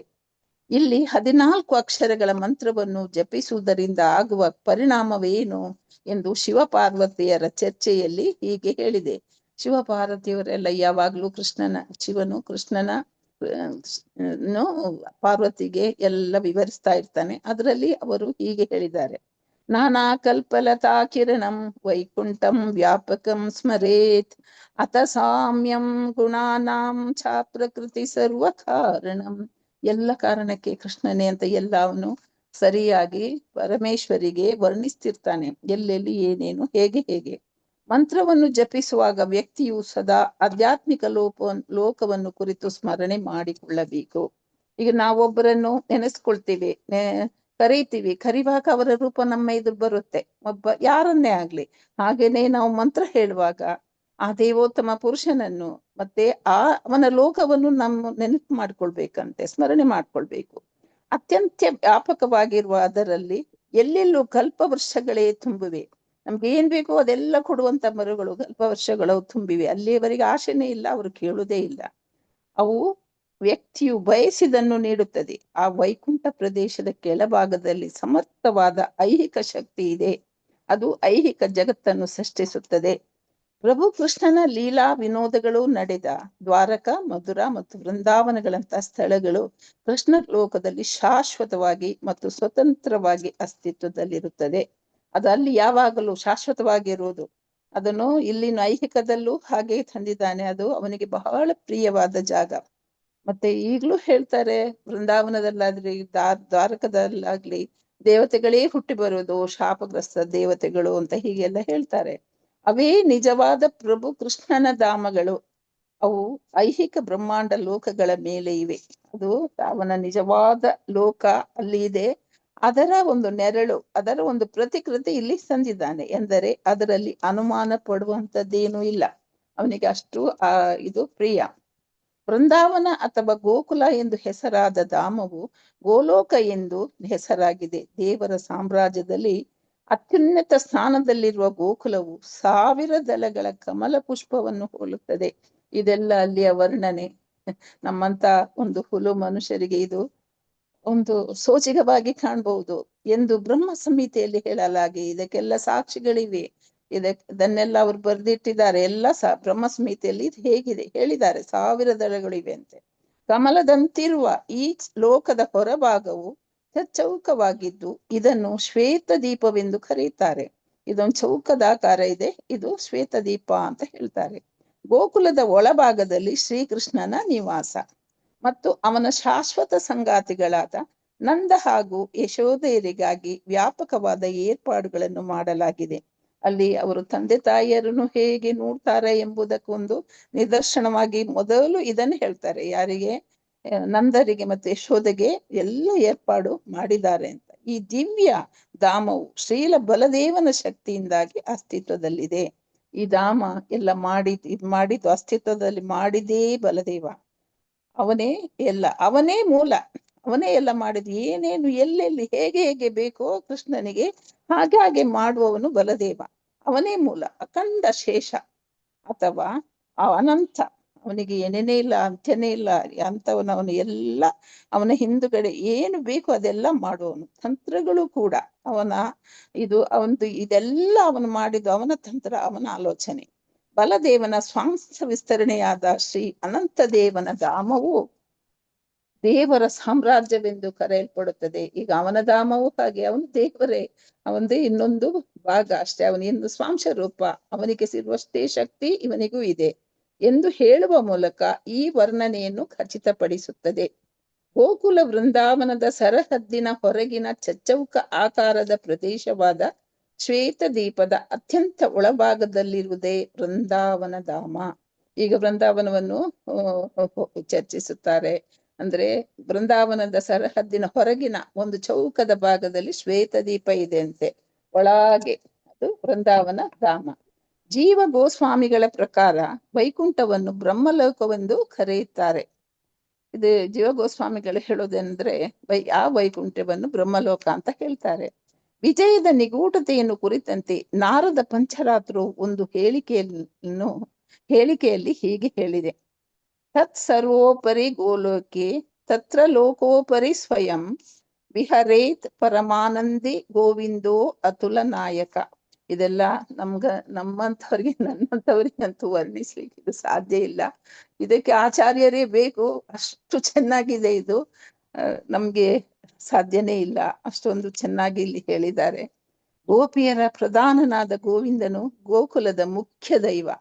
ಅಂದ್ರೆ ಒಂದು ಮನೆ ಯಜಮಾನ ಅವನು. ಅಂದ್ರೆ ಸಣ್ಣ, ನಮ್ದೇನೋ ಒಂದು ಸಣ್ಣ, ಬಹಳ ಒಂದು ಸಾಸಿವೆ ಕಾಳಿನಷ್ಟು, ಅದು ಏನೋ ಅದು ಭಯಂಕರ, ನಮ್ಮ ಊಹೆಗೆ ಮೀರಿದ್ದು. ಅಲ್ಲಿಯ ಯಜಮಾನ ಯಾರು? ಗೋಕುಲದ ಯಜಮಾನ ಗೋವಿಂದ. ಅವನು ಪರವ್ಯೋಮದ ಅತ್ಯುನ್ನತ ಸ್ಥಾನವಾದ ಗೋಲೋಕವೆಂಬ ಸ್ಥಳದಲ್ಲಿ ಸದಾ ಸುಖವನ್ನು ಉಪಭೋಗಿಸುತ್ತಿರುತ್ತಾನೆ. ಅವನು ಆನಂದ, ಅವನು ಸ್ವಯಂ ಆನಂದ, ಸ್ವಯಂ ತೃಪ್ತ. ಆದ್ರೆ ಅವನ ಪರಿಸರದಲ್ಲಿರುವ ಎಲ್ಲರನ್ನೂ ಸಂತೋಷದಲ್ಲೇ ಇಡುವ ಇದು ಅವನಿಗೆ ಗೊತ್ತಿದೆ. ಜೀವ ಗೋಸ್ವಾಮಿಗಳು ಉದ್ಧರಿಸಿದ ಪ್ರಮಾಣಭೂತವಾದ ಸಾಕ್ಷ್ಯದ ಪ್ರಕಾರ ಐಹಿಕ ಬ್ರಹ್ಮಾಂಡದಿಂದ ಬಹಳ ದೂರದಲ್ಲಿರುವ ಪರವ್ಯೋಮದಲ್ಲಿರುವ ಅತ್ಯಂತ ಶ್ರೇಷ್ಠ ಲೋಕವೆಂದರೆ ಕೃಷ್ಣ ಲೋಕ. ಇನ್ನು ಇದಕ್ಕಿಂತಲೂ ಮೇಲೆ ಇನ್ನೊಂದಿದೆ, ಅತ್ಯಂತ ಶ್ರೇಷ್ಠ ಲೋಕ ಅಂತ, ಅದು ಕೃಷ್ಣ ಲೋಕ ಎಂದು ನಾವು ತೀರ್ಮಾನಿಸಬಹುದು. ಕೃಷ್ಣನ ದಿವ್ಯ ಲೀಲ ವಿನೋದ ವೈವಿಧ್ಯತೆಗಳ ಉಪಭೋಗಕ್ಕಾಗಿ ಅಲ್ಲಿ 3 ವಿಭಾಗಗಳಿವೆ. ಅಲ್ಲಿನೂ ಅವನ ಅನಂತ ಅನಂತ ಶ್ರೀಮಂತ, ಹಾಗೆ ಅಲ್ಲಿ ಇನ್ನು 3 ಅವನ ಈ ವಿನೋದಕ್ಕೆ ವೈವಿಧ್ಯಗಳಿಗೆ ಉಪಯೋಗ ಅಲ್ಲಿ 3 ವಿಭಾಗ ಇದೆ. ಈ ಲೀಲೆಗಳನ್ನು ದ್ವಾರಕ, ಮಧುರ ಮತ್ತು ಗೋಲೋಕಗಳೆಂಬ 3 ಧಾಮಗಳಲ್ಲಿ ನಿರ್ವಹಿಸಲಾಗುತ್ತದೆ. ಆ ಹೆಸರೇ ಇಲ್ಲಿ ಬಂದಿದೆ. ಹಾಗಾದ್ರೆ ಅದು ಒಂದು ಪರಮ ಒಂದು ಆಪ್ತ ಸ್ಥಳ. ಕೃಷ್ಣನು ಈ ವಿಶ್ವಕ್ಕೆ ಅವತರಿಸಿ ಬಂದಾಗ ಅದೇ ಹೆಸರಿನ ಸ್ಥಳಗಳಲ್ಲಿ ಲೀಲಾ ವಿಹಾರಿಯಾಗುತ್ತಾನೆ. ಇಲ್ಲಿ ಈ ಭೂಮಿಗೆ ಬರ್ತಾನೆ, ಅದೇ ಹೆಸರಿನ ಒಂದು ಜಾಗನು ಸೃಷ್ಟಿ ಮಾಡಿರ್ತಾನೆ. ಅಲ್ಲಿ ಅವನ ಎಲ್ಲ ಲೀಲೆಗಳನ್ನು ಜಗತ್ತಿನ ಜನರಿಗೆ ಕಾಣಿಸ್ತಾನೆ. ಭೂಮಿಯ ಮೇಲಿರುವ ಈ ಸ್ಥಳಗಳು ಮೂಲ ಧಾಮಗಳಿಗಿಂತ ಬೇರೆ ಏನಲ್ಲ. ಮತ್ತೆ ಅವನ ಕಾಲದ 1 ಸೆಕೆಂಡ್ ಇಲ್ಲಿ ಇರಬಹುದು, ಅವನು ಇಲ್ಲದ್ರೆ 1 ನಿಮಿಷ ಇರ್ಬೋದು. ಅದಕ್ಕೆ ಅವನು ಅಲ್ಲಿರುವಂಥದ್ದೇ ಇಲ್ಲಿ ಸೃಷ್ಟಿ ಮಾಡಿದ್ದಾನೆ. ಅದು ಅಲ್ಲಿಂದ ಇಲ್ಲಿ ಇದು ಬೇರೆ ಅಲ್ವೇ ಅಲ್ಲ ಅಂತ ಹೇಳ್ತಾರೆ. ಏಕೆಂದರೆ ಇವು ದಿವ್ಯ ಲೋಕದಲ್ಲಿರುವ ಮೂಲ ಪುಣ್ಯ ಸ್ಥಾನಗಳ ಪ್ರತಿಕೃತಿಗಳು. ಅಲ್ಲಿ ಹೇಗಿದೆಯೋ ಹಾಗೇನೆ ಇಲ್ಲಿ ಪ್ರತಿ ನೆರಳು, ಒಂಥರ ನೆರಳಿನಂಗೆ, ಅಂದ್ರೆ ಅಲ್ಲಿ ಇದ್ದ ಹಾಗೆ ಇಲ್ಲಿ ಮಾಡಿದ್ದಾನೆ ಅಂತ. ಅವು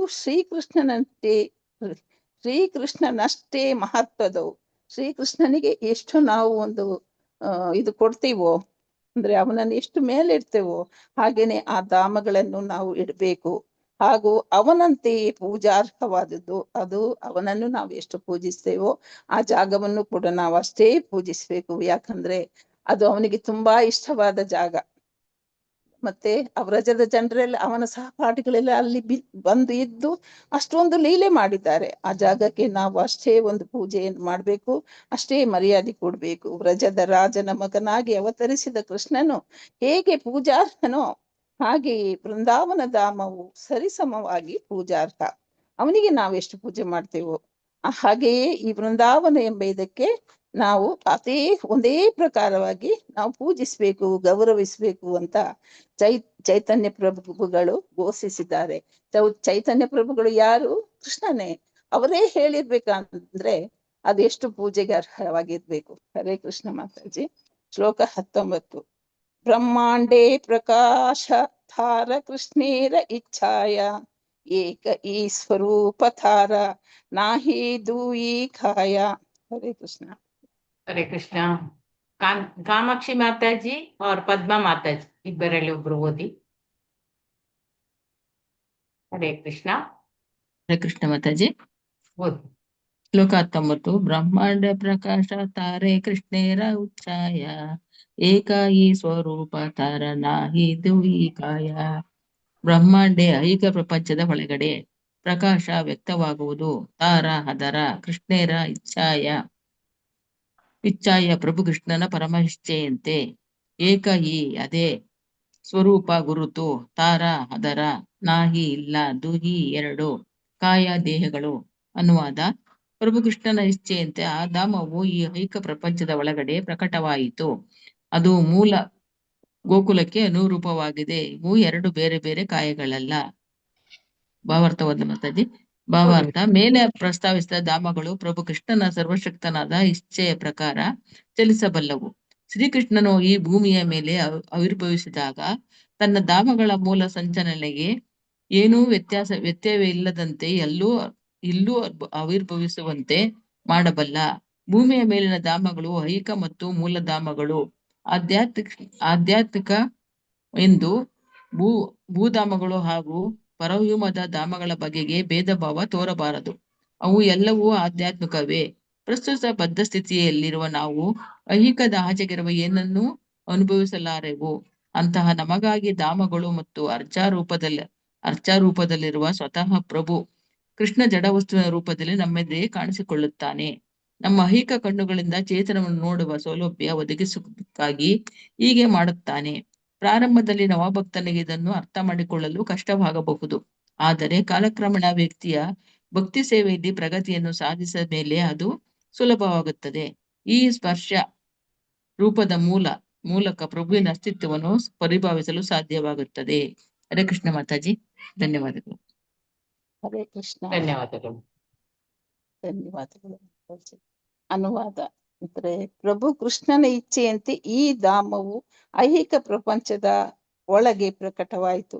ಎಲ್ಲಿಂದ ಬಂತು ಇದು ಅಂದ್ರೆ ಕೃಷ್ಣ ಏನು ಬಯಸ್ತಾನೋ ಅವನಿಗೆ ಏನ್ ಬೇಕಾದ್ರೂ ಮಾಡ್ಲಿಕ್ಕೆ ಸಾಧ್ಯ ಇದೆ, ಏನ್ ಬೇಕಾದ್ರೂ ಮಾಡ್ಲಿಕ್ಕೆ ಸಾಧ್ಯ ಇದೆ. ಅದು ಹಾಗೆ ಈ ಪ್ರಪಂಚದಲ್ಲಿ ಪ್ರಕಟವಾಯಿತು ಅಂತ ಹೇಳ್ತಾರೆ. ಅದು ಮೂಲ ಗೋಕುಲಕ್ಕೆ ಅನುರೂಪವಾಗಿದೆ. ಅಲ್ಲಿ ಮೂಲ ಗೋಕುಲದಲ್ಲಿ ಹೇಗಿದೆಯೋ ಹಾಗೇನೆ ಇಲ್ಲಿ ಇದೆ. ಅವು ಎರಡು ಬೇರೆ ಬೇರೆ ಕಾಯಗಳಲ್ಲ, ಅದೆರಡು ಬೇರೆ ಬೇರೆ ಅಲ್ವೇ ಅಲ್ಲ ಅಂತ ಹೇಳ್ತಾರೆ. ಭಾವಾರ್ಥ ಪ್ರಭುಪಾದರಿಗೆ ಜಯವಾಗಲಿ. ಮೇಲೆ ಪ್ರಸ್ತಾಪಿಸಿದ ಧಾಮಗಳು ಪ್ರಭು ಕೃಷ್ಣನ ಸರ್ವಶಕ್ತವಾದ ಇಚ್ಛೆ ಪ್ರಕಾರ ಚಲಿಸಬಲ್ಲವು. ಅದೇ ಅವನಿಂದ ಆಗುವುದಿಲ್ಲ ಎಂಬುದು ಏನೂ ಇಲ್ಲ. ಈ ಧಾಮ ಸರ್ವಶಕ್ತವಾದುದು, ಅವನ ಇಚ್ಛೆ ಹೇಗಿತ್ತು ಹಾಗೆ ಅದು ಚಲಿಸಿ ಇಲ್ಲಿ ಬಂದಿದೆ ಅಂತ ಹೇಳ್ತಾರೆ. ಶ್ರೀಕೃಷ್ಣನು ಈ ಭೂಮಿಯ ಮೇಲೆ ಆವಿರ್ಭವಿಸಿದಾಗ ಅಲ್ಲಿರುವ ಹಾಗೆ ಇಲ್ಲಿ ಇರ್ಬೇಕಲ್ಲ. ಈಗ ನಾವು ಪ್ರಯಾಣಕ್ಕೆ ಹೋಗುವಾಗ ಎಲ್ಲ ಇಟ್ಕೊಂಡು ಹೋಗ್ತೀವಿ ನಮ್ಮಲ್ಲಿದ್ದದ್ದು, ಹಾಗೇನೆ ಇಲ್ಲಿ ಬಂದಾಗ ಅವನು ತನ್ನ ಧಾಮಗಳ ಮೂಲ ಸಂರಚನೆ ಏನು ವ್ಯತ್ಯಯವಿಲ್ಲದಂತೆ ಇಲ್ಲೂ ಆವಿರ್ಭವಿಸುವಂತೆ ಮಾಡಬಲ್ಲ. ಇಲ್ಲೂ ಇರ್ಬೇಕಂತ ಅದೇ ಜಾಗ ಅಲ್ಲಿ ಹೇಗಿದೆಯೋ ಹಾಗೇನೆ ಇಲ್ಲಿ ಅದನ್ನು ಅವನು ಮಾಡಿದ. ಭೂಮಿಯ ಮೇಲಿನ ಧಾಮಗಳು ಐಹಿಕ ಮತ್ತು ಮೂಲ ಧಾತುಗಳು ಆಧ್ಯಾತ್ಮಿಕ. ಇಲ್ಲಿ ಇರುವುದು ಆ ಗೋಲೋಕ ಆಗ್ಲಿ ಮಥುರ ಆಗ್ಲಿ ಅದೆಲ್ಲವೂ ಅಲ್ಲಿ ಮೂಲ ಅಲ್ಲಿದ್ದೆ ಹೇಗೆ ಇದೆಯೋ ಅಲ್ಲಿ ಈ ಜಾಗ ಕೂಡ ಅದು ಆಧ್ಯಾತ್ಮಿಕ ಅಂತ ಹೇಳ್ತಾರೆ. ಎಂದು ಭೂಧಾಮಗಳು ಹಾಗೂ ಪರವ್ಯೋಮದ ಧಾಮಗಳ ಬಗೆಗೆ ಭೇದ ಭಾವ ತೋರಬಾರದು. ಅಲ್ಲಿ ಆ ಜಾಗಕ್ಕೂ ಈ ಜಾಗಕ್ಕೂ ಭೇದ ಭಾವ ತೋರಿಸ್ಲೇಬಾರ್ದು ಅಂತ ಹೇಳ್ತಾರೆ. ಅಷ್ಟು ಸಮಯ ಅವನು ಅಲ್ಲಿ ಇದ್ದ, ಆ ಜಾಗದಲ್ಲಿ ನಲಿದಾಡಿದಾನೆ. ಅವು ಎಲ್ಲವೂ ಆಧ್ಯಾತ್ಮಿಕವೇ. ಅಲ್ಲಿ ಇದ್ದದ್ದು ಎಲ್ಲವೂ ಆಧ್ಯಾತ್ಮಿಕವೇ. ದೇವರು ನಡೆದಾಡಿದ ಜಾಗ, ದೇವರು ಸಂತೋಷಪಟ್ಟ ಜಾಗ, ದೇವರು ದಿನ ತೆಗೆದ ಜಾಗ. ಪ್ರಸ್ತುತ ಬದ್ಧ ಸ್ಥಿತಿಯಲ್ಲಿರುವ ನಮ್ಗೆ ಏನೇನೂ ಗೊತ್ತಿಲ್ಲ ಅಂದ್ರೆ ನಾವು ಬದ್ಧ ಸ್ಥಿತಿಯಲ್ಲಿ ಇದ್ದೇವೆ. ಐಹಿಕದ ಆಚೆಗಿರುವ ಏನನ್ನೂ ಅನುಭವಿಸಲಾರೆವು. ನಮ್ಗೆ ಅಲ್ಲಿರುವುದು ಏನೂ ಕಾಣೋದಿಲ್ಲ. ಈ ಭೂಮಿಯಲ್ಲೂ ಈಗ ನಮ್ಗೆ ಕಣ್ಣಿಗೆ ಕಾಣೋದು ಶೂನ್ಯ, ಏನೇನು ಕಾಣಿಸೋದಿಲ್ಲ. ಆದ್ರೆ ಇದರ ಪ್ರತಿ ಅಣುವಿನಲ್ಲೂ ಒಂದೊಂದು ಇದೆ ಅಂತ. ಅದು ನಮ್ಮ ಈ ಚಿಕ್ಕ ಕಣ್ಣಿಗೆ ಖಂಡಿತ ಏನು ಕಾಣೋದಿಲ್ಲ. ಅಂತಹ ನಮಗಾಗಿ ಧಾಮಗಳು ಮತ್ತು ಅರ್ಚಾ ರೂಪದಲ್ಲಿರುವ ಸ್ವತಃ ಪ್ರಭು ಕೃಷ್ಣ ಜಡವಸ್ತುವಿನ ರೂಪದಲ್ಲಿ ನಮ್ಮೆದುರು ಕಾಣಿಸಿಕೊಳ್ಳುತ್ತಾನೆ. ದೇವರದಲ್ಲಿ ಸಣ್ಣ ಮೂರ್ತಿ ಮಾಡಿ ಪೂಜೆ ಮಾಡ್ತೀವಿ ನಾವು. ಅಲ್ಲಿ ಆ ಭಗವಂತ ಅಲ್ಲಿ ಕೂತಿದ್ದಾನೆ, ಅಲ್ಲಿ ನಿಂತಿದ್ದಾನೆ ಅಂತ ನಾವು ಅದು ನಿಜವಾಗ್ಲೂ ಅವನೇ ಇದ್ದಾನೆ ಅಂತ ಭಾವಿಸ್ಬೇಕು, ನೆನೆಸ್ಕೊಳ್ಬೇಕು. ಅವ್ನು ನಿಜವಾಗ್ಲೂ ಅವನಲ್ಲಿ ಇದ್ದಾನೆ. ಎಷ್ಟೆಷ್ಟೋ ಒಂದು ಉದಾಹರಣೆಗಳು ಭಕ್ತರಿಂದ ಕಂಡುಕೊಂಡಿದ್ದೇವೆ, ಓದಿಕೊಂಡಿದ್ದೇವೆ. ನಮ್ಮ ಐಹಿಕ ಕಣ್ಣುಗಳಿಂದ ಚೇತನವನ್ನು ನೋಡುವ ಸೌಲಭ್ಯ ಒದಗಿಸುವುದಕ್ಕಾಗಿ ಹೀಗೆ ಮಾಡುತ್ತಾನೆ. ಅಂದ್ರೆ ಈ ಕಣ್ಣುಗಳಿಗೆ ನಿಜವಾದ ಅವನ ರೂಪ ಕಾಣ್ಲಿಕ್ಕೆ ಆಗೋದಿಲ್ಲ. ಅವನು ಇದ್ದಾನೆ, ಎದುರುಗಡೆ ಇದ್ದಾನೆ, ನಮ್ಗೆ ಕಾಣುದಿಲ್ಲ. ಈ ಕಣ್ಣು ನಮ್ದು ಹಾಗೆ ಅಷ್ಟೇ ಅದಕ್ಕೆ ಇರುವುದು ಶಕ್ತಿ. ಆದ್ರೆ ಅವನು ಇದ್ದಾನೆ ಎಂಬುದು ತೋರಿಸುವುದಕ್ಕೆ ಆ ಒಂದು ರೂಪ ಅಲ್ಲಿ, ಆ ಒಂದು ಅರ್ಚಾ ರೂಪದಲ್ಲಿ ಅವನು ಇರ್ತಾನೆ. ಪ್ರಾರಂಭದಲ್ಲಿ ನವ ಭಕ್ತನಿಗೆ ಇದನ್ನು ಅರ್ಥ ಮಾಡಿಕೊಳ್ಳಲು ಕಷ್ಟವಾಗಬಹುದು. ಪ್ರಾರಂಭದಲ್ಲಿ ಖಂಡಿತ ಗೊತ್ತಾಗೋದಿಲ್ಲ. ಏನದೊಂದು ಮೂರ್ತಿ, ಏನು ಸುಮ್ನೆ ಕೈ ಮುಗಿತೆ ಹಾಗೆ ಹೋಗ್ತೇವೆ. ನಿಜವಾಗ್ಲೂ ಬರುತ್ತಾ ಅದು ಅಲ್ಲಿ ನಿಜವಾಗ್ಲೂ ಅವನಿದ್ದ ಹಾಗೆ ಕಾಣುತ್ತೆ. ಆದರೆ ಕಾಲಕ್ರಮೇಣ ವ್ಯಕ್ತಿಯು ಭಕ್ತಿ ಸೇವೆಯಲ್ಲಿ ಪ್ರಗತಿಯನ್ನು ಸಾಧಿಸಿದ ಮೇಲೆ ಇದು ಸುಲಭವಾಗುತ್ತದೆ. ಮಾಡ್ತಾ ಮಾಡ್ತಾ ಮಾಡ್ತಾ ನಮ್ಮ ಅರಿವಿನ ಇದು ಗಟ್ಟಿಯಾದಾಗ ಅಲ್ಲಿ ನಮ್ಗೆ ನಮ್ಮ ಇಷ್ಟ ದೈವವಾಗಿ ಯಾರಿದ್ದಾರೋ ಅವರು ಕಾಣಿಸಿಕೊಳ್ತಾರೆ. ಈ ಸ್ವರ್ಶ ರೂಪದ ಮೂಲಕ ಪ್ರಭುವಿನ ಅಸ್ತಿತ್ವವನ್ನು ಪರಿಭಾವಿಸಲು ಸಾಧ್ಯವಾಗುತ್ತದೆ. ಅಂದ್ರೆ ನಮ್ಗೆ ಅದರಲ್ಲಿ ಶುದ್ಧ ಭಕ್ತಿ ಬೇಕು, ದೃಢತೆ ಬೇಕು. ಆಗ ಖಂಡಿತ ಅದನ್ನು ನಮ್ಗೆ ಕಾಣಲು ಸಾಧ್ಯವಾಗುತ್ತದೆ ಎಂದು ಹೇಳ್ತಾರೆ. ಹರೇ ಕೃಷ್ಣ, ಹರೇ ಕೃಷ್ಣ. ಧನ್ಯವಾದಗಳು ಮಾತಾಜಿ.